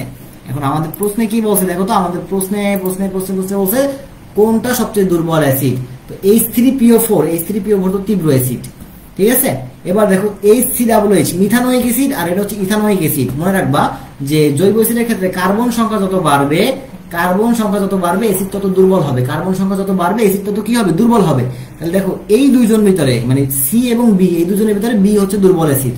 আবার বি এবং ডি এর ভিতরে যদি আমরা চিন্তা করি, দেখো ডি তে একটা ক্লোরিন আছে, বি তে কোনো ক্লোরিন নাই। ক্লোরিন থাকলে তীব্রতা বেড়ে যায়, ক্লোরিন থাকলে কি হয়? তীব্রতা বেড়ে যায়। তার মানে সবচেয়ে দুর্বল কে? বি। বুঝাতে পারছি? বুঝাতে পারার কথা। ক্লিয়ার? যার আকার ছোট সে বেশি তীব্র। হ্যাঁ, যার পারমাণবিক আকার ছোট সে বেশি তীব্র। এখন তুমি এখানে আকার ছোট বলছো, কিন্তু কিছু কিছু দুষ্ট ছেলে আছে সে আকারগুলোরে অন্যভাবে নিয়ে যাবে, ঠিক আছে? বুঝছো? তাই আগে বলে দিতে হবে যে তুমি কিসের আকারের কথা বলতেছো। আচ্ছা, তারপরে দেখো 14 নম্বর প্রশ্নে আছে কি যে যেসব যৌগ প্রোটন দাতা ও প্রোটন গ্রহীতা হিসেবে আচরণ করে তাদেরকে কি বলে? অ্যাম্ফিটোরিক যৌগ। অ্যাম্ফিটোরিক মানে কি? উভধর্মী যৌগ। তাহলে সোজা হিসাব, ঠিক আছে? ক্লিয়ার? তারপরে দেখো নিচের কোনটির মান সর্বদা ঋণাত্মক হয়? দহন তাপের ক্ষেত্রে মান সর্বদা ঋণাত্মক হয়। এখন কেন ঋণাত্মক হয় আসলে একটু ব্যাখ্যা দেওয়ার চেষ্টা করি। মনে করো কার্বনের সঙ্গে অক্সিজেন যুক্ত করতেছো, তাহলে উৎপন্ন হচ্ছে কার্বন ডাই অক্সাইড। এখন দেখো এটা একটা কি? দহন বিক্রিয়া। কোনো কিছুর সঙ্গে যদি অক্সিজেন যুক্ত হয় তাহলে মনে রাখবা যে সেটা একটা দহন বিক্রিয়া। যেমন ধরো যে সাদ, এই সাদ মনে করো প্রেমে ছ্যাঁকা খাইছে। সাদ খাইছে কি? প্রেমে ছ্যাঁকা খাওয়ার পর তার মনের ভিতরে কি জ্বলবে, তখন বুঝবা যে তার মনের ভিতরে আসলে অক্সিজেনের পরিমাণ বেশি হয়ে গেছে, ঠিক আছে? তাহলে যখন মনের ভিতরে অক্সিজেনের পরিমাণ বেশি থাকে তখন মানুষ ছ্যাঁকা খায়, বুঝছো? আচ্ছা, তো ঠিক আছে, এই জন্য আমি বলবো যে ভাই অক্সিজেনের পরিমাণ বেশি রাখা যাবে না, অক্সিজেনের পরিমাণ কম রাখো, তাহলে ছ্যাঁকা ম্যাঁকা খাবা না। এখন খেয়াল করো যে এই যে অক্সিজেন যুক্ত হয়েছে, অক্সিজেন যুক্ত হওয়ার ফলে এখানে একটা দহন বিক্রিয়া হয়েছে। আচ্ছা, তো দহন বিক্রিয়া কি উৎপন্ন হবে? তাপ উৎপন্ন হবে। আর তাপ উৎপন্ন হলে সেখানে ডেল্টা এইচ এর ভ্যালুটা কি আসবে? নিশ্চয়ই নেগেটিভ আসবে ডেল্টা এইচ এর ভ্যালুটা, তাই না? সো দহন বিক্রিয়াতে ডেল্টা এইচ এর ভ্যালু অলওয়েজ কি হবে? নেগেটিভ আসবে। তারপরে প্রশ্ন ভাই, সবল অ্যাসিড ও সবল ক্ষারের প্রশমন তাপ কত? এটা একটু একবার বই থেকে দেখবা, এই ভ্যালুটা একবার বই থেকে দেখবা, ঠিক আছে? -57.34 কিলোজুল পার মোল এরকম হয়তো বইতে আছে। আর এটা মুখস্থ করা ছাড়া কোনো উপায় নাই, মুখস্থ করা ছাড়া কোনো উপায় নাই। এবং বইতে এখান থেকে একটা ছক দেওয়া আছে, ঠিক আছে, বইতে একটা ছক দেওয়া আছে, হাজারি স্যারের বইতে এখান থেকে একটা ছক দেওয়া আছে। ক্লাস শেষে সেই ছকটা একটু ভালো করে দেখবা, ক্লাস শেষে ছক না দেখে ঘুমাবা না কেউ। আমি আবারও বলতেছি, ক্লাস শেষে ছক না দেখে কেউ ঘুমাবা না। ক্লিয়ার ভাই? 2 মিনিট ব্রেক দেন, তাই 2 মিনিট ব্রেক দিলে মনে করো ব্রেক হয়ে যাবে, ঠিক আছে? 2 মিনিট ব্রেক দেওয়া যাবে না। ও প্রশ্ন তো কম না, আসলে অনেক প্রশ্ন আছে আজকে, ঠিক আছে? আচ্ছা দেখো এই যে 1 নম্বর প্রশ্ন, এটা পিএইচ কত চাইছে? পিএইচ কত চাইছে ভাই? একটু আগে আমি পিএইচ নির্ণয় করা শিখাইছি, একটু আগে এটা আমি পিএইচ নির্ণয় করা শিখেছি। এখন এটা আমি আর সলভ করবো না, এটাকে আমি বলবো ভাই ট্রাই ইয়োর সেলফ। আমি এটার পিডিএফ কপি অলরেডি গ্রুপে দিয়ে দিছি, এই যে যেটা আমি আজকে সলভ করতেছি এটা অলরেডি পিডিএফ কপি দিয়ে দিছি। সো আমি বলবো ভাই ট্রাই ইয়োর সেলফ। ওকে, আচ্ছা তারপরে প্রশ্নটা বলছে কি, দেখো নিচের কোন বিক্রিয়াটি তাপহারী? নিচের কোন বিক্রিয়াটি তাপহারী? তাপহারী বিক্রিয়া কোনটা? তাহলে দেখো তো, কার্বনের সঙ্গে অক্সিজেন যুক্ত করছি, অক্সিজেন যুক্ত করলে কি হবে? সেটা দহন হবে, ঠিক আছে? তাহলে এটা হচ্ছে কি তোমার তাপ উৎপাদী বিক্রিয়া।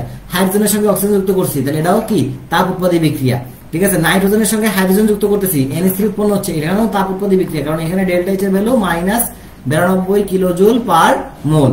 সবচেয়ে মজার বিষয় হচ্ছে তোমার দেখো, এটা খুবই ইম্পর্টেন্ট বিক্রিয়া, সেটা হচ্ছে নাইট্রোজেন প্লাস 3 অণু হাইড্রোজেন বিক্রিয়া করে উৎপন্ন করতেছে তোমার 2NH3। তো এই বিক্রিয়াতে ডেল্টা এইচ এর মানটা কিভাবে আমি মনে রাখতাম? দেখো বিক্রিয়ার শুরুতে কি আছে? না N আছে, 9, N ফর 9, তাহলে N ফর কি 9, N ফর 9। এরপর কত আছে দেখো তো, 2 আছে না? তাহলে বসাইলাম আমরা এখানে 2, তাহলে 92 কিলোজুল পার মোল। এটা আমি এভাবে মনে রাখতাম, বুঝছো? যে এই বিক্রিয়ার শুরুতে কি আছে? N আছে, N ফর 9, তাহলে বসাই আমি 9, আর 2 এখানে কত আছে? 2 আছে, এবং এখানে সামনে একটা ছোট করে একটা মাইনাস আসবে, বুঝছো? এই বিক্রিয়াতে প্রভাবক হচ্ছে লোহা, এই বিক্রিয়াতে প্রভাবক কি? লোহা। আচ্ছা, আর প্রভাবক সহায়ক, প্রভাবক সহায়ক হিসেবে আছে Al2O3, তারপর হচ্ছে কি তোমার ম্যাগনেসিয়াম অক্সাইড, তারপরে সিলিকন ডাই অক্সাইড, এগুলো হচ্ছে তোমার এই বিক্রিয়ার কি? প্রভাবক, এই বিক্রিয়ার প্রভাবক। বুঝতে পেরেছো? বোঝা উচিত সবার। আচ্ছা, তো এখন দেখো এখানে সি, এই সি নাম্বার অপশনটা দেখো, নাইট্রোজেনের সঙ্গে অক্সিজেন যুক্ত হচ্ছে, তারপর এটা কিন্তু দহন বিক্রিয়া, কিন্তু এই ক্ষেত্রে দহন বিক্রিয়া হওয়া সত্ত্বেও এইটা ডেল্টা এইচ এর ভ্যালুটা আসবে পজিটিভ, এটা ডেল্টা এইচ এর ভ্যালুটা কি আসবে? পজিটিভ, অর্থাৎ তাপহারী বিক্রিয়া, ঠিক আছে? তাহলে মনে রাখবা যে এই যে নাইট্রোজেনের সঙ্গে অক্সিজেন যুক্ত করলে উৎপন্ন হচ্ছে তোমার 2NO, এই যে এই বিক্রিয়াটা একটা দহন বিক্রিয়া হওয়া সত্ত্বেও এটা একটা কি? তাপহারী বিক্রিয়া, এবং এটা একটু ব্যতিক্রম, ঠিক আছে? মনে রাখবা। তারপরে দেখো আরো কিছু তাপহারী বিক্রিয়ার উদাহরণ দেওয়া আছে এখানে, যে হাইড্রোজেনের সঙ্গে আয়োডিন যুক্ত করতেছি, তারপর হচ্ছে গিয়ে নাইট্রোজেনের সঙ্গে অক্সিজেন যুক্ত করতেছি, তারপর কার্বনের সঙ্গে সালফার যুক্ত করতেছি, এই যে। আচ্ছা, তারপরে নিচে কোন বিক্রিয়ায় চাপের কোনো প্রভাব নাই? চাপের কোনো প্রভাব নাই। তোমরা সবাই জানো যে উৎপাদের মোল সংখ্যা এবং বিক্রিয়কের মোল সংখ্যা যদি সমান হয় তখন চাপের কোনো প্রভাব থাকে না, চাপের কোনো প্রভাব থাকে না। তাহলে দেখো তো এখানে অ্যান্সারটা কোনটা হওয়া উচিত? বি হওয়া উচিত অ্যান্সার। তোমরা এটা অলরেডি বুঝে গেছো এবং এটা সবার জানা আছে কম বেশি, তাই না?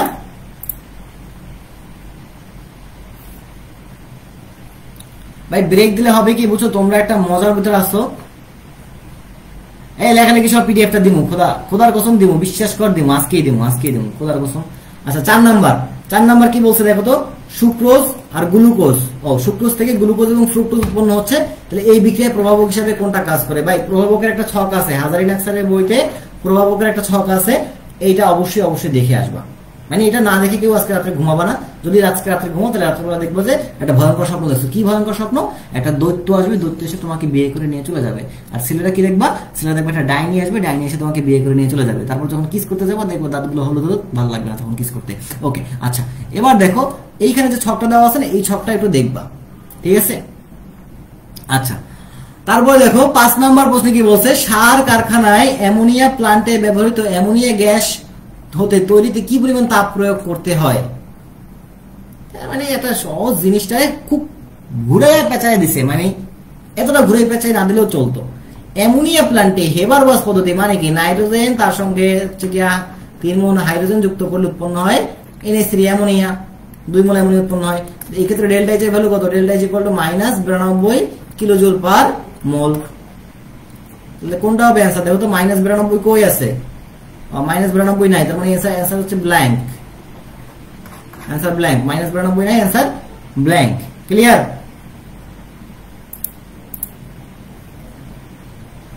বি বলতেছো কেন সবাই, আমি তো বুঝলাম না। ও, আগের প্রশ্নের উত্তর বি বলছো।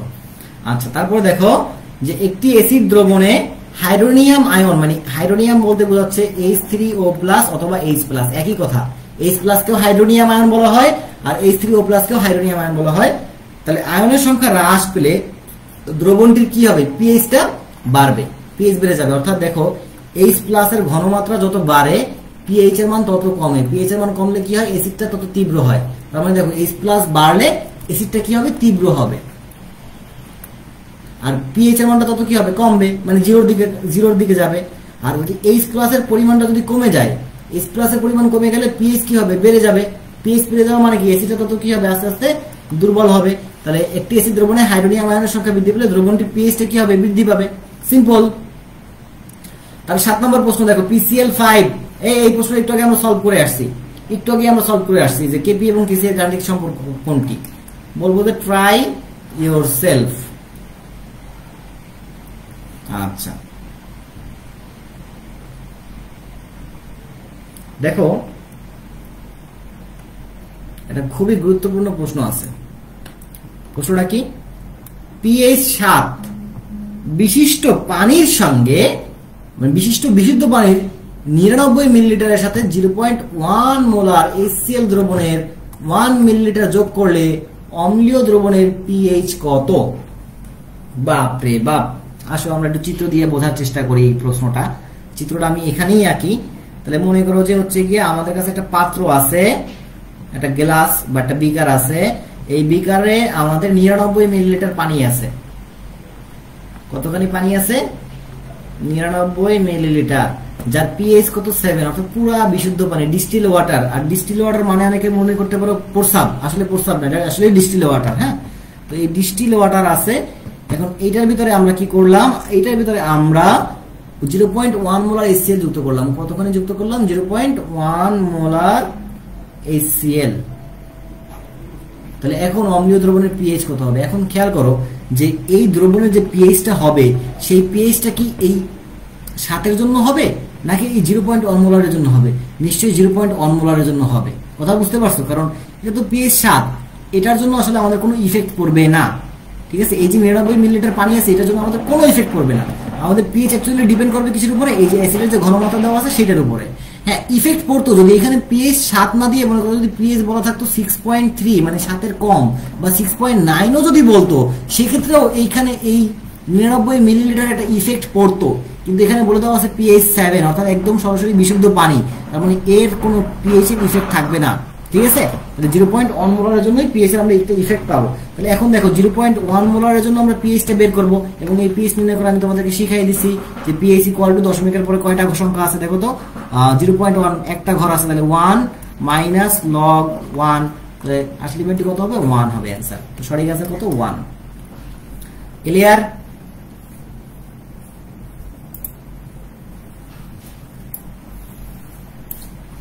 ওকে, এবার দেখো 9 নম্বর প্রশ্নে কি বলছে। 9 নম্বর প্রশ্নে বলছে যে 40 মিলিলিটার 0.5 মোলার HCl এবং 40 মিলিলিটার 0.25 মোলার HCl একত্রে মিশিয়ে 2 মোলার, তাহলে কত পরিমাণ সোডিয়াম হাইড্রোক্সাইড প্রয়োজন হবে, কত পরিমাণ সোডিয়াম হাইড্রোক্সাইড প্রয়োজন হবে। আচ্ছা, তো এই টাইপের যদি প্রশ্ন পাও, খেয়াল করো, আগে প্রশ্নটা একবার পড়ে নাও, তোমরা একবার প্রশ্নটা পড়ে নাও, আমি একটু ততক্ষণে নোটটা বের করি।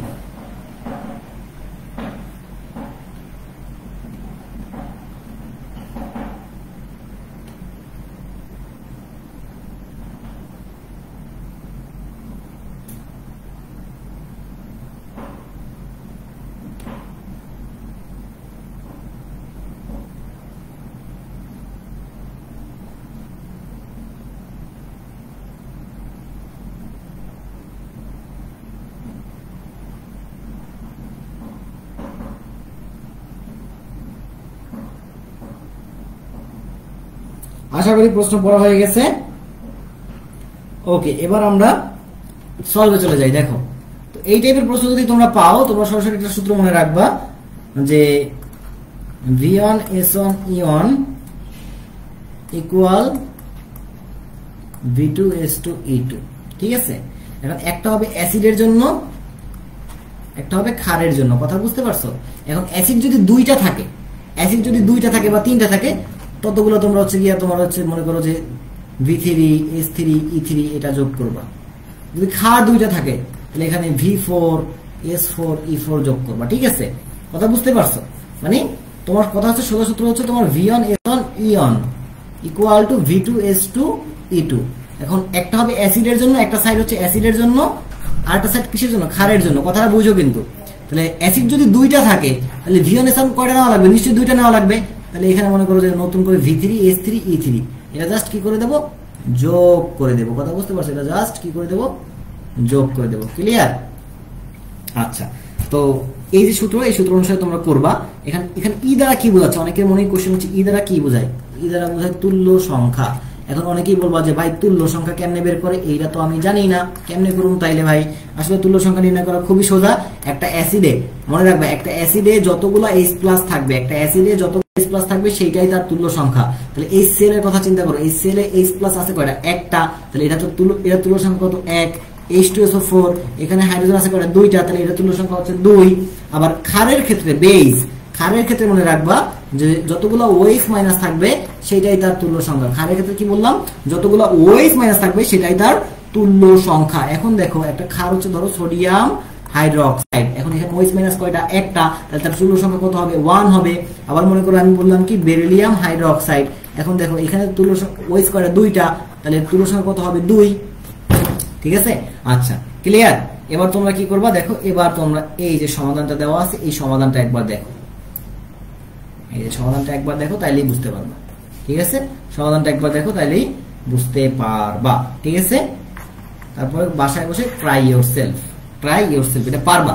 আই হোপ এটা তোমরা পারবা। তারপর দেখো 10 নম্বর প্রশ্ন কি বলছে? দ্রবণের পিএইচ 5 থেকে 6 করা হলো, তার মানে পিএইচ কি হয়েছে? বাড়ানো হয়েছে না? পিএইচ যদি বাড়ে, পিএইচ বাড়লে H+ এর ঘনমাত্রা কি হয়ে যাবে? কমে যাবে। H+ এর ঘনমাত্রা বেড়ে যাবে, কমে যাবে, সরি। তাহলে এখন মনে করো যে পিএইচ মনে করো তোমার হচ্ছে 1 বাড়ছে, পিএইচ কি হয়েছে? 1 বাড়ছে। তাহলে H+ এর ভ্যালু বা ঘনমাত্রা 10 গুণ হ্রাস পাবে, 10 গুণ কি হবে? হ্রাস পাবে। তাহলে পিএইচ কতখানি বৃদ্ধি পাইছে? 1 একক বৃদ্ধি পাইছে বা একক পরিমাণ বৃদ্ধি পাইছে। সেক্ষেত্রে H+ এর ঘনমাত্রা 10 গুণ হ্রাস পাবে। ওকে, আবার মনে করো পিএইচ 1 হ্রাস পাইছে, কি পাইছে? হ্রাস পাইছে। সেক্ষেত্রে 10 গুণ কি হবে? বৃদ্ধি পাবে। H+ এর ভ্যালুটা 10 গুণ বৃদ্ধি পাবে। তারপরে বলছো দেখো এনজাইমের প্রভাবন ক্ষমতা হারায় যদি দ্রবণের তাপমাত্রা বৃদ্ধি পায়। আচ্ছা আচ্ছা, দ্রবণের তাপমাত্রা কত চেয়ে বেশি বৃদ্ধি পায়? 46 ডিগ্রি সেলসিয়াসের চেয়ে বেশি বৃদ্ধি পায়। ঠিক আছে, যাই হোক এটা আমার কাছে মনে হয় আউট অফ সিলেবাস প্রশ্ন। ঠিক আছে, আউট অফ সিলেবাস, এটা বাদ দাও। তারপর বলছে কি ইথানলের বিয়োজন ধ্রুবক কত? এটাও আউট অফ সিলেবাস, দরকার নাই। তারপর একটু দেখে রাখবা। ঠিক আছে, এখানে বেশ কয়েকটা আমি বিয়োজন মানে পিকে দিয়ে রাখছি, যদি ইচ্ছা হয়, হ্যাঁ যদি ইচ্ছা হয় একবার দেখে নিও। ঠিক আছে, একবার দেখবে, না দেখলেও কোনো সমস্যা নাই। বাট যদি ইচ্ছা হয় না একটু দেখি কেমন চেহারা সুরাত, কেমন দেখতে ইচ্ছা করলে দেখবা। ঠিক আছে, আচ্ছা। তারপর দেখো 0.005 এখানে কি দেওয়া আছে? এন। তোমরা অনেকে ভাবতে পারো এটা হচ্ছে এম হবে, হয়তো প্রিন্টিং মিস্টেক। না, এটা প্রিন্টিং মিস্টেক না, এটা ঠিক আছে। এন দ্বারা কি বোঝায়? নরমাল। এন দ্বারা কি বোঝায়? নরমাল। নরমাল দ্বারা, নরমালও কিন্তু একটা ঘনমাত্রার একক, নরমালও কিন্তু একটা ঘনমাত্রার একক। তাহলে এখন এটার পিএইচ কত? ঠিক আছে, এখন এটার পিএইচ কত? তো খেয়াল করো, এটার পিএইচ নির্ণয় করার জন্য আমাদের কি করতে হবে? আমরা একটা সূত্র মাথায় রাখবো, N equal S E. N equal S E. তাহলে দেখো তো এস ইকুয়াল এন বাই ই। সূত্র হচ্ছে N equal S E. N দ্বারা কি বোঝায়? নরমালিটি। এস দ্বারা কি বোঝায়? এস দ্বারা বোঝায় মোলারিটি, আর ই দ্বারা বোঝায় তুল্য সংখ্যা। তাহলে এস ইকুয়াল এন বাই ই। এখন দেখো তো এন কত? এন হচ্ছে তোমার 0.005, আর ই দ্বারা কি বোঝায়? তুল্য সংখ্যা। H2SO4 তুল্য সংখ্যা কত? 2। তাহলে ভাগ করবা, ভাগ করলে দেখবা যে আসে কত? ভাগ করলে আসতেছে তোমার 0। আচ্ছা, ভাগ করলে আসতেছে সামথিং কিছু একটা আসতেছে। কত আসতেছে? যেটাই আসুক না কেন, ঠিক আছে, ওইটার সঙ্গে তুমি আবার কি করবা? এবার তুমি হচ্ছে পিএইচ ইকুয়াল টু দশমিকের পরে যে সূত্রটা আছে ওটা অ্যাপ্লাই করবা। ঠিক আছে, বুঝছো?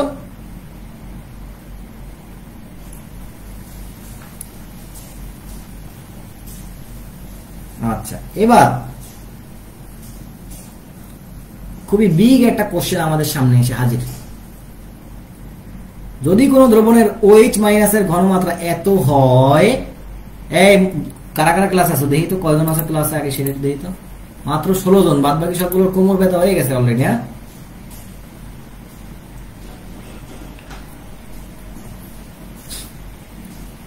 আচ্ছা ওকে, এবার এই 14 নম্বর প্রশ্ন নিয়ে আমাদের একটু কাহিনী আছে। 14 নম্বর প্রশ্ন আমরা একটু সলভ করি। তো এখন তোমরা বলতে পারো যে ভাই এই হিসাব নিকাশ কিভাবে আমি ক্যালকুলেটর ছাড়া করব, কারণ আমাকে তো আর কৃষি ভর্তি পরীক্ষায় ক্যালকুলেটর ইউজ করতে দিবে না, দিবে না, তাহলে এটা আমি কেমনে সলভ করব? সেটা আমরা সলভ করার চেষ্টা করি বা সলভ করা শিখি। তো যখন এরকম ভ্যালুগুলো সায়েন্টিফিক মেথডে থাকবে, ঠিক আছে, সায়েন্টিফিক আকারে থাকবে, তখন পিএইচ নির্ণয় সূত্র হচ্ছে পিএইচ ইকুয়াল টু পাওয়ার, এবং পাওয়ারটা অবশ্যই পজিটিভ হবে। পাওয়ার মাইনাস থাকুক বা প্লাস থাকুক, পাওয়ারটা অলওয়েজ কি নেবা? পজিটিভ নিবা। Minus log of first digit, minus log of first digit. এখন দেখো তো ওখানে ওএইচ এর ওএইচ মাইনাস এর ঘনমাত্রা দেওয়া আছে কত? 3.4 into 10 two the power minus 6 আছে মেবি, দাঁড়াও আমি দেখে নিই। 3.4 into 10 two the power minus 5 আছে, এখানে কত আছে? মাইনাস 5। এটা হচ্ছে ওএইচ মাইনাস এর ঘনমাত্রা। তাহলে দেখো তো পিওএইচ ইকুয়াল টু কি? এই সেম সূত্র পাওয়ার, তাহলে পাওয়ার কত আছে? মাইনাস 5, তাহলে নেব কত? শুধুমাত্র 5। মাইনাস লগ অফ কি? ফার্স্ট ডিজিট, ফার্স্ট ডিজিট কত আছে? 3, তাহলে বসাইলাম 3, তাহলে 5 মাইনাস লগ 3, লগ 3 ভ্যালু কত? 0.5, তার মানে 4.5। তাহলে অ্যান্সারটা হবে কি? পিওএইচ মানে কত? 4.5। তাহলে পিএইচ কত আসবে? 14 মাইনাস 4.5, তাহলে 14 থেকে 4.5 বিয়োগ করলে কত আসে? 9.5। তাহলে আমার এই যে অ্যান্সারটা মানে ওএইচ এর ঘনমাত্রা এত, তাহলে পিএইচ 9.5 এর কাছাকাছি আসবে। পিএইচ কত কাছাকাছি আসবে? 9.5 এর কাছাকাছি আসবে। এখন দেখি তো 9.5 অপশনে আছে কিনা। তাহলে দেখো তো অপশনে কিন্তু 9.5 এর কাছাকাছি কত আছে? 9.53। তাহলে এটাই সঠিক অ্যান্সার। দেখছো কিভাবে আমরা বের করলাম ক্যালকুলেটর ছাড়া? বুঝতে পারছো এইটুকু? ভাই আজকে আমার মন ভালো নেই। মন ভালো না থাকলে এক কাজ কর, আয়নার সামনে যা, আয়নার সামনে গিয়ে প্যান্টটা খুলে নিজেরটা নিজে দেখ, মন ভালো হয়ে যাবে। ঠিক আছে, বুঝছিস?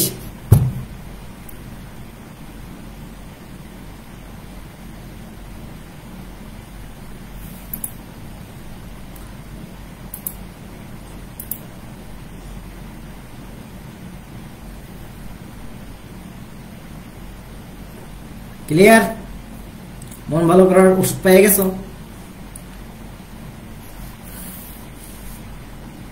আচ্ছা, স্থির চাপ ও স্থির আয়তনে, স্থির চাপ ও স্থির আয়তনে বিক্রিয়া তাপের সম্পর্ক কোনটি? এটা মুখস্থ কর ভাই, এটা মুখস্থ কর। এটা বুঝাইতে ইচ্ছা করতেছে না, এটা ফিজিক্সে বুঝাবো, এটা ফিজিক্সে বুঝাবো না। আর আমার যতদূর জানি যে তাপ রসায়ন তোদের সিলেবাসে নাই, তাপ রসায়ন আউট অফ সিলেবাস। ওকে, এটা মুখস্থ কর। হ্যাঁ, তারপরে এই যে সূত্রটা, এই সূত্রটা কার সূত্র? এই যে এই সূত্রটা, এটাও মুখস্থ, এটা কিছু করার না, এটা ভ্যান টফের সূত্র। অনেকে আরহেনিয়াস দেখাইতে পারো না, আরহেনিয়াসের সূত্র এটা না। আরহেনিয়াসের সূত্র হচ্ছে তোমার K equal to P into Z e to the power minus EA by R T. এটা হচ্ছে আরহেনিয়াসের সূত্র, এটা আরহেনিয়াসের সূত্র। আর এই যে লগ মগ থাকলে এটা হচ্ছে তোর ভ্যান টফের সূত্র। ঠিক আছে, এটা হচ্ছে ভ্যান টফের সূত্র। ক্লিয়ার?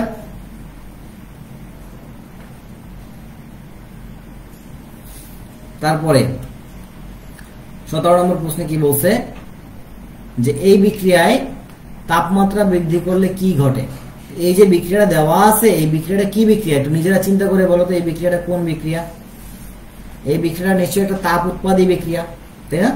এটা নিশ্চয়ই কি একটা তাপ উৎপাদী বিক্রিয়া।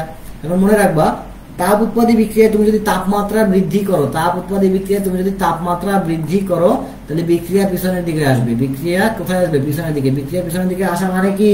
মানে হচ্ছে গিয়ে তোমার সাম্যাঙ্কের মান হ্রাস পাওয়া, মানে সাম্য দ্রব্যকের মান হ্রাস পাওয়া। আর তাপ উৎপাদী বিক্রিয়ায় তুমি যদি তাপমাত্রা হ্রাস করো, তাহলে বিক্রিয়া সম্মুখ দিকে যাবে। বিক্রিয়া সম্মুখ দিকে যাওয়া মানে হচ্ছে তোমার সাম্যাঙ্ক বৃদ্ধি পাওয়া। ক্লিয়ার? তাহলে এখন এই বিক্রিয়াটা হচ্ছে তাপ উৎপাদী বিক্রিয়া, তাহলে এখানে তাপমাত্রা বৃদ্ধি করলে কি হবে? সাম্যাঙ্ক হ্রাস পাবে, মানে বিক্রিয়া পিছনের দিকে আসবে, তাই না? বুঝতে পারছি? এই কেমন পরামর্শ? তাই এই পরামর্শটা হচ্ছে যে একদম মনে কর যে জীবনমুখী পরামর্শ। ঠিক আছে, আচ্ছা যাই হোক, কষ্ট পাইস না, কষ্ট পাওয়ার কিছু নাই। কমেন্ট করে আসি একটু।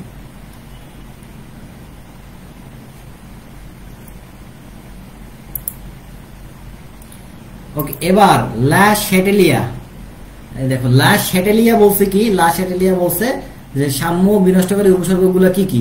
সাম্য মানে বিনষ্টকারী উপসর্গগুলো হচ্ছে তোমার তাপমাত্রা, চাপ এবং ঘনমাত্রা। ঠিক আছে, ঘনমাত্রাকে সি দ্বারা প্রকাশ করি, টিপিসি। ওকে, এটা মনে রাখবে। ঠিক আছে, টিপিসি। ওকে, টিপিসি, তাপমাত্রা, চাপ এবং ঘনমাত্রা। এটা হচ্ছে তোমার কাকে চেঞ্জ করে, লা শ্যাটেলিয়া নীতির সাম্য অবস্থানকে নষ্ট করে। তারপরে প্রশ্ন দেখো, সবল অম্ল সবল ক্ষারে প্রশমন তাপ, এই সেই ছক। কে যেন একটু ছক চাইছিল না, বললো না যে আমাকে একটু ছবি তুলে দিও, এই সেই ছক। ঠিক আছে, এই সেই ছকটা অলরেডি দেওয়া আছে, দেখে নিবা। তারপরে প্রশ্ন, অম্লীয় বাফার দ্রবণের মূল উপাদান। বাফার দ্রবণের মূল উপাদান কি? বাফার দ্রবণের মূল উপাদান হচ্ছে তোমার দুর্বল কিছু একটা থাকা লাগবে, হয় দুর্বল অ্যাসিড থাকা লাগবে, না হলে দুর্বল ক্ষার থাকা লাগবে। যদি দুর্বল অ্যাসিড থাকে তখন সেটা হবে কি, অম্লীয় বাফার দ্রবণ। আর যদি দুর্বল ক্ষার থাকে তখন সেটা হবে কি, ক্ষারীয় বাফার দ্রবণ। ক্ষারীয় বাফার দ্রবণ। তাহলে এখন দেখো তো এইখানে কি আছে, অম্লীয়, মানে এখানে প্রশ্ন বলছে কি অম্লীয় বাফার দ্রবণের মূল উপাদান, তাহলে এখানে কি হবে, দুর্বল অ্যাসিড। দুর্বল অ্যাসিড, ক্লিয়ার। 21 নম্বর প্রশ্ন, 21 নম্বর প্রশ্ন ডিরেক্ট মুখস্থ, এটা কোনো ব্যাখ্যা নাই আমার কাছে, ডিরেক্ট মুখস্থ। 21 নম্বর প্রশ্ন ডিরেক্ট মুখস্থ, ডিরেক্ট মুখস্থ, এর কোনো ব্যাখ্যা দেওয়া যাবে না, ডিরেক্ট মুখস্থ। ঠিক আছে, কোশ্চেন রিপিট হয় বাউতে। ঠিক আছে, কোশ্চেন রিপিট হয়, সো আমি বলবো যে ভাই এটা ডিরেক্ট মুখস্থ। ডিরেক্ট মুখস্থ করা ছাড়া এর কোনো ব্যাখ্যা নাই। তবে এখানে যদি তোমার 400 ডিগ্রি সেলসিয়াস দেওয়া থাকে বা 450 ডিগ্রি সেলসিয়াস দেওয়া থাকে, তখন অ্যান্সার হবে 80%, তখন অ্যান্সার হবে 80%। বাট এখানে দেওয়া আছে কত, 355, সো অ্যান্সারটা হবে তখন 75%। ওকে,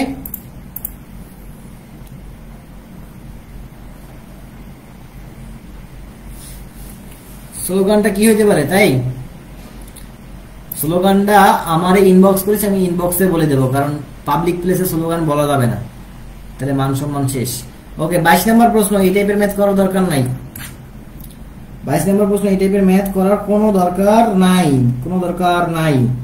আচ্ছা, তারপরে 25 নম্বর প্রশ্ন, 23 নম্বর প্রশ্ন, 25 ডিগ্রি সেলসিয়াস তাপমাত্রায় পিএইচ যদি 3 হয় তাহলে পিওএইচ কত? তাহলে পিএইচ 3 হইলে পিএইচ ইকুয়াল টু 3, তাহলে পিওএইচ ইকুয়াল টু কত, এটা তোমরা সবাই পারবা। সো আমি বলবো ভাই ট্রাই ইয়োর সেলফ, নইলে এখানে যে ব্যাখ্যা দেওয়া আছে ব্যাখ্যাটা দেখো। আচ্ছা, 24 নম্বর প্রশ্ন, পারলে এটা মুখস্থ করে রাখো, উত্তর মুখস্থ করে রাখো। কেন উত্তর মুখস্থ করে রাখবা? কারণ এইটা হাজারী নাকসারের মেইন বইতে একদম, মানে মেইন বইয়ের প্রশ্ন, হাজারী নাকসারের মেইন বইয়ের প্রশ্ন। আমার যতদূর মনে পড়ে যে কেপিকেসি যতগুলো ম্যাথ আছে তার ভিতরে এইটা মেবি হচ্ছে কি তোমার 5 নম্বর অথবা 6 নম্বর ম্যাথ, 5 নম্বর অথবা 6 নম্বর ম্যাথ। তো এটা একদম সরাসরি মুখস্থ করে রাখবা, হ্যাঁ, বুঝছো?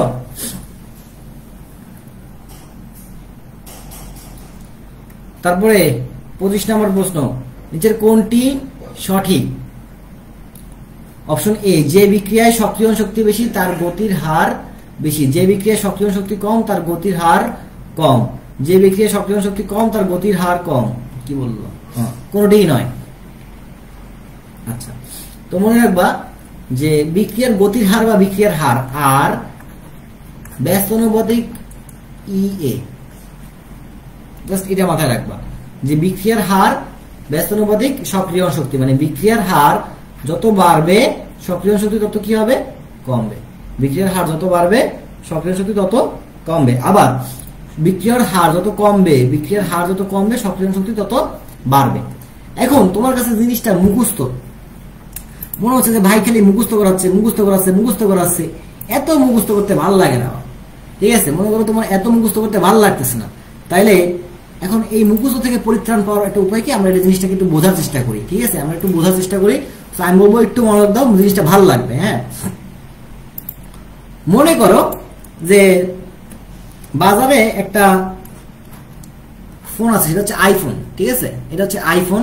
এখানে মনে করো আপেলের জায়গায় মনে করো যে একটা কমলা লেবু আছে। হ্যাঁ, এটা মনে করো যে কমলা লেবু ফোন। এখন এই ফোনের দাম মনে করো যে 1 লাখ টাকা, 1 লাখ টাকা।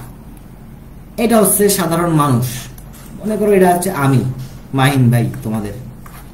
আর এইখানে আরেকটা ফোন, এটা মনে করো যে হচ্ছে গিয়া একটা ফোন, ঠিক আছে, ওকে। এখন এই ফোনের দাম 10,000 টাকা। আর এখানে মনে করো মাহিনের মতো আরো অনেক পাবলিক আছে, কেউ ধনী কেউ গরিব, ঠিক আছে, কেউ বড় লোক কেউ মধ্যবিত্ত, এরকম অনেক লোক আছে। তো এখন দেখো এই 1 লাখ টাকা দিয়ে আইফোন কয়জন কিনবে আর 10,000 টাকা দিয়ে এই ফোনটা কয়জন কিনবে? তোমরা নিজের একটু দাও, কোন ফোনটা বেশি কিনবে, এ নাকি বি? কোন ফোন কেনার হার বেশি হবে বলো দেখি, তোমরা সিম্পলি লাইফ জীবন থেকে বোঝার চেষ্টা করো, ঠিক আছে। কোন ফোনটা মানুষ বেশি কিনবে বলো? উম্মে কুলসুম বলছে বি, বি ফোনটা মানুষ বেশি কিনবে। স্বাভাবিক, বি ফোনটাই বেশি কিনবে, কারণ দাম কম, ঠিক আছে, দাম কম বিধায় মানুষ এটাকে খুব সহজেই পেয়ে যাচ্ছে, এজন্য মানুষ খুব সহজেই এটাকে কিনতে পারতেছে, রাইট, খুব সহজেই কিনতে পারতেছে। এই তুই কর, কবিতা টবিতা বাদ দিয়া আগে একটু খেয়াল কর। এই যেমন দেখো সজল হচ্ছে বড় লোকের ছেলে, সজল কি করবে, নিশ্চয়ই আগে গিয়া আইফোনটা কিনবে, ঠিক আছে। আমরা তো গরিবকে বাচ্চা, আমাদের হচ্ছে গিয়া এই ফোনটা কেনার সুযোগ নাই, কি বলে এটা রে, এই আইফোন কেনার সুযোগ নাই, ঠিক আছে। তাহলে আমরা সবাই বি ফোনটাকেই চয়েস করব, ঠিক আছে। তো দেখো বি ফোন কেনার হার বেশি, বি ফোন কেনার হারটা কি বেশি, ওকে। এবার বিক্রিয়াতে আসো, ধরো এটা একটা রিঅ্যাক্ট্যান্ট মানে কি, বিক্রিয়ক। এখন মনে করো যে সে দুইটা বিক্রিয়া করে, এ একটা বিক্রিয়া করে, মানে দুইটা বিক্রিয়া করে, রিঅ্যাক্ট্যান্ট দুইটা বিক্রিয়া করে, এ এবং বি দুইটা বিক্রিয়া করে। ধরো এ বিক্রিয়াটা এরকম যে এই রিঅ্যাক্ট্যান্টের নাম দিলাম ধরো এক্স, ঠিক আছে। তাহলে এক্স প্লাস ও2 বিক্রিয়া করে উৎপন্ন করতেছে XO2, ঠিক আছে। আর বি হচ্ছে মনে করো মানে আবার বি বিক্রিয়াটা হচ্ছে এক্স প্লাস সালফার উৎপন্ন করতেছে XS2। এখন দেখা যায় কি যে এই এ বিক্রিয়ার ক্ষেত্রে তোমার সক্রিয়ণ শক্তি মনে করো যে 600 কিলোজুল, এই এ বিক্রিয়ার ক্ষেত্রে মানে সক্রিয়ণ শক্তি মানে কি 600 কিলোজুল, মানে এই বিক্রিয়াটা সংগঠনের জন্য সর্বনিম্ন কতখানি শক্তি থাকা লাগবে, 600 কিলোজুল শক্তি থাকা লাগবে। আর বি বিক্রিয়ার ক্ষেত্রে দেখা যায় কি তোমার হচ্ছে গিয়া সংগঠন হওয়ার জন্য মনে করো 200 কিলোজুল শক্তি থাকা লাগবে। এখন দেখো কোন বিক্রিয়ায় সক্রিয়ণ শক্তি কম, এই যে বি বিক্রিয়ার সক্রিয়ণ শক্তিটা কম, তার মানে বি বিক্রিয়া যেহেতু সক্রিয়ণ শক্তি কম, তার মানে এই এনার্জিটা আমি খুব সহজেই গেইন করতে পারবো, মানে এই রিঅ্যাক্ট্যান্ট চিন্তা করবে যে এই এনার্জিটা আমি খুব সহজেই গেইন করতে পারতেছি, তাহলে এই বিক্রিয়াটাই আমি বেশি পরিমাণে করব। তার মানে এই বিক্রিয়ার হার অর্থাৎ বি বিক্রিয়ার হারটা তখন কি হবে, বেশি হবে। ঠিক একটু আগে দেখো যে আমরা দেখে আসছি এই যে বি যে ফোনটা ছিল এটার দাম কম হওয়ার কারণে মানুষ খুব সহজেই এটা কিনতে পারছে, বাট এ যে ফোনটা ছিল এটার দাম বেশি হওয়ার কারণে মানুষ কিন্তু সহজে এটা কিনতে পারে নাই, একমাত্র সজল ব্যতীত, ঠিক আছে। তো ঠিক সেম ভাবে দেখো যে বিক্রিয়ার ক্ষেত্রেও ঠিক সেম ভাবে যে 200 কিলোজুল শক্তি গেইন করা কোনো ব্যাপার না, খুব দ্রুতই সে 200 কিলোজুল শক্তি গেইন করতে পারবে, বাট এই এ বিক্রিয়ার ক্ষেত্রে সে 600 কিলোজুল শক্তি গেইন করতে পারবে না, সহজে গেইন করতে পারবে না। তাহলে এই ক্ষেত্রে বিক্রিয়ার হারটা কি হয়ে যাবে, কমে যাবে, তাই না? ঠিক ওই যে আইফোন কেনার মতো, বুঝতে পারছো? ক্লিয়ার ব্যাপারটা ক্লিয়ার?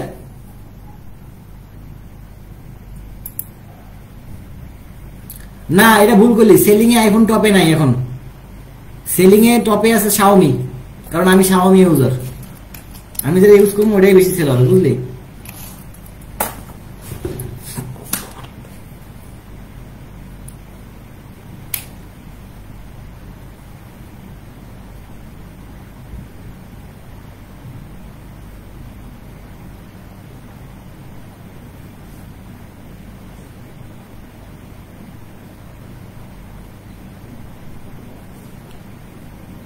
ওকে,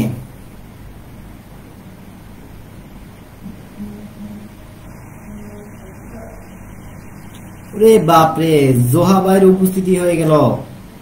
বাপরে বাপ, জোহা ভাই ইজ হিয়ার।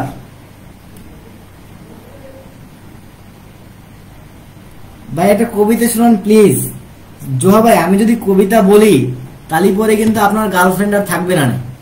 তালি পর কিন্তু মনে করেন আপনার এই যে প্রেমের খরা চলতিছে, এই প্রেমের খরা কিন্তু আজীবন চলতেই থাকবে। অতএব আমার কাছ থেকে হচ্ছে গিয়া কবিতা যদি আপনি শুনতে যান বা বলতে যাই, তাহলে কিন্তু আপনারই বিপদ।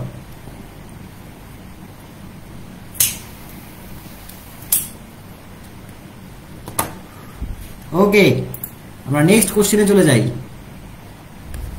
নেক্সট কোশ্চেন বলছে কি, H2SO4 এর গঠনে কি ধরনের বন্ধন বিদ্যমান? এই যে দেখো, এইখানে H2SO4 এর গঠন দেওয়া আছে।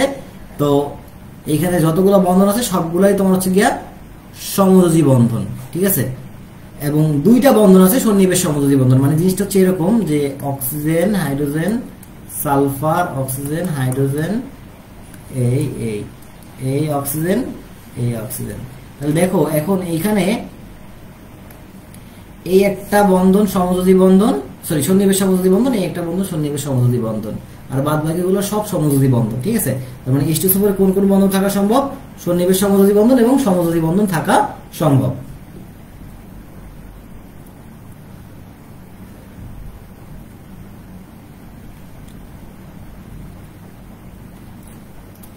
সাতাশ নম্বর প্রশ্ন, ট্রাই ইয়োর সেলফ,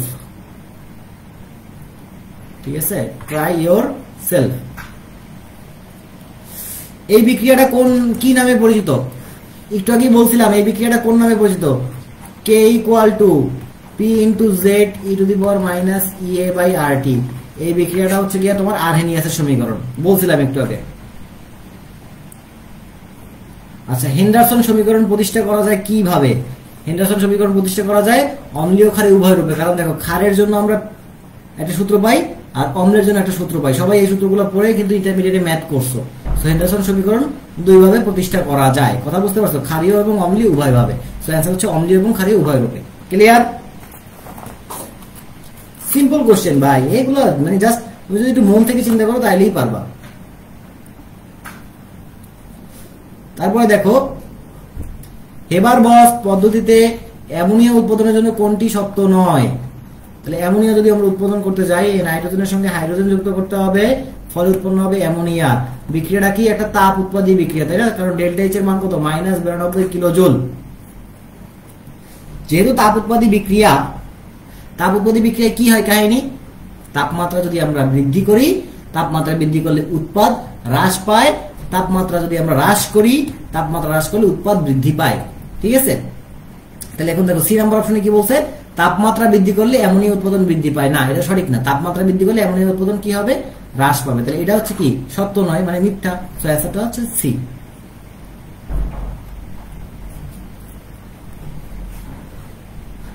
একত্রিশ নম্বর প্রশ্ন, ডিরেক্ট সূত্র থেকে আসছে। এই যে ডিরেক্ট সূত্র থেকে আসছে, এটা পড়ে নিবা। আর 32 নম্বর প্রশ্ন, সবচেয়ে দুর্বল অ্যাসিড কোনটা? সবচেয়ে দুর্বল অ্যাসিড কোনটা ভাই? Try your self. এতক্ষণ ধরে অনেক অ্যাসিড নিয়ে অনেক কাহিনী করছি, অনেক কিছু শিখাইছি। ওরে আল্লাহ, এত প্রশ্ন কেন? আচ্ছা, 35 নম্বর প্রশ্নে যাই আমরা। দুর্বল তড়িৎ বিশ্লেষক পদার্থ যাব অসওয়াল্ডের সূত্র। এই দেখো, এই যে প্রশ্নটা আছে না, এটা ডিরেক্ট অসওয়াল্ডের সূত্র। আশা করি তোমাদের অসওয়াল্ডের সূত্র মুখস্থ আছে, ঠিক আছে। অসওয়াল্ডের সূত্র আশা করি মুখস্থ আছে, বুঝছো? তো এটা কার সূত্র? অসওয়াল্ডের সূত্র। বা তোমরা যদি অপশনটা পড়ো, অপশন পড়ে এটা অ্যান্সার দেওয়া যায়। যেমন হুন্ডের সূত্র তো এটা না, বয়ের সূত্র এটা না, অ্যাভোগাড্রোর সূত্র এটা না। তার মানে চোখ বুঝে আমরা বলতে পারি এটা অসওয়াল্ডের সূত্র। তারপরে নিচের কোনটি সঠিক? আচ্ছা, নিচের কোনটা সঠিক পড়বা, পড়ার পরে তোমার কাছে যেটা সঠিক মনে হবে সেটাই সঠিক, বুঝছো? কারণ এখানে যে অপশনগুলো দেওয়া আছে এগুলো তোমরা নিজেরাই বুঝতে পারবে। তারপরে নিচের কোনটি সঠিক? এই কচুমার্কা প্রশ্ন আগে আসতো, নিচের কোনটা সঠিক কোনটা মিথ্যা, এই কচুমার্কা প্রশ্ন দেখলে রাগ লাগে। কারণ অনেক কিছু পড়তে হয়, 4টা অপশনই পড়তে হয়।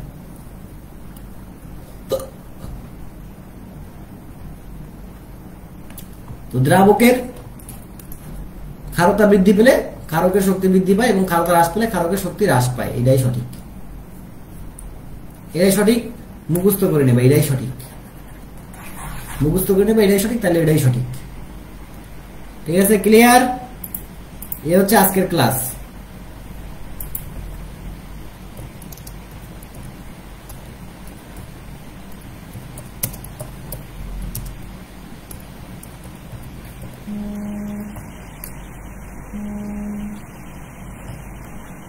জিগাত ভাই,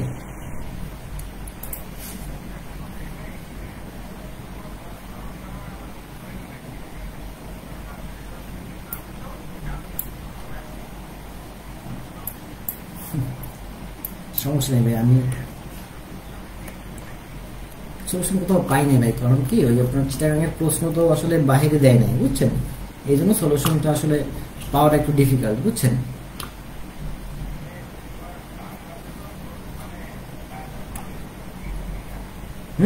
তা তো হবেই। এগুলো নিয়ে আপনি একদম রিল্যাক্স থাকেন ভাই, বুঝছেন?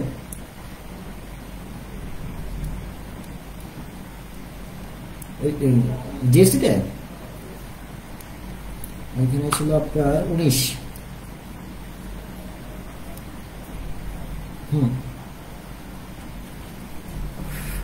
68.25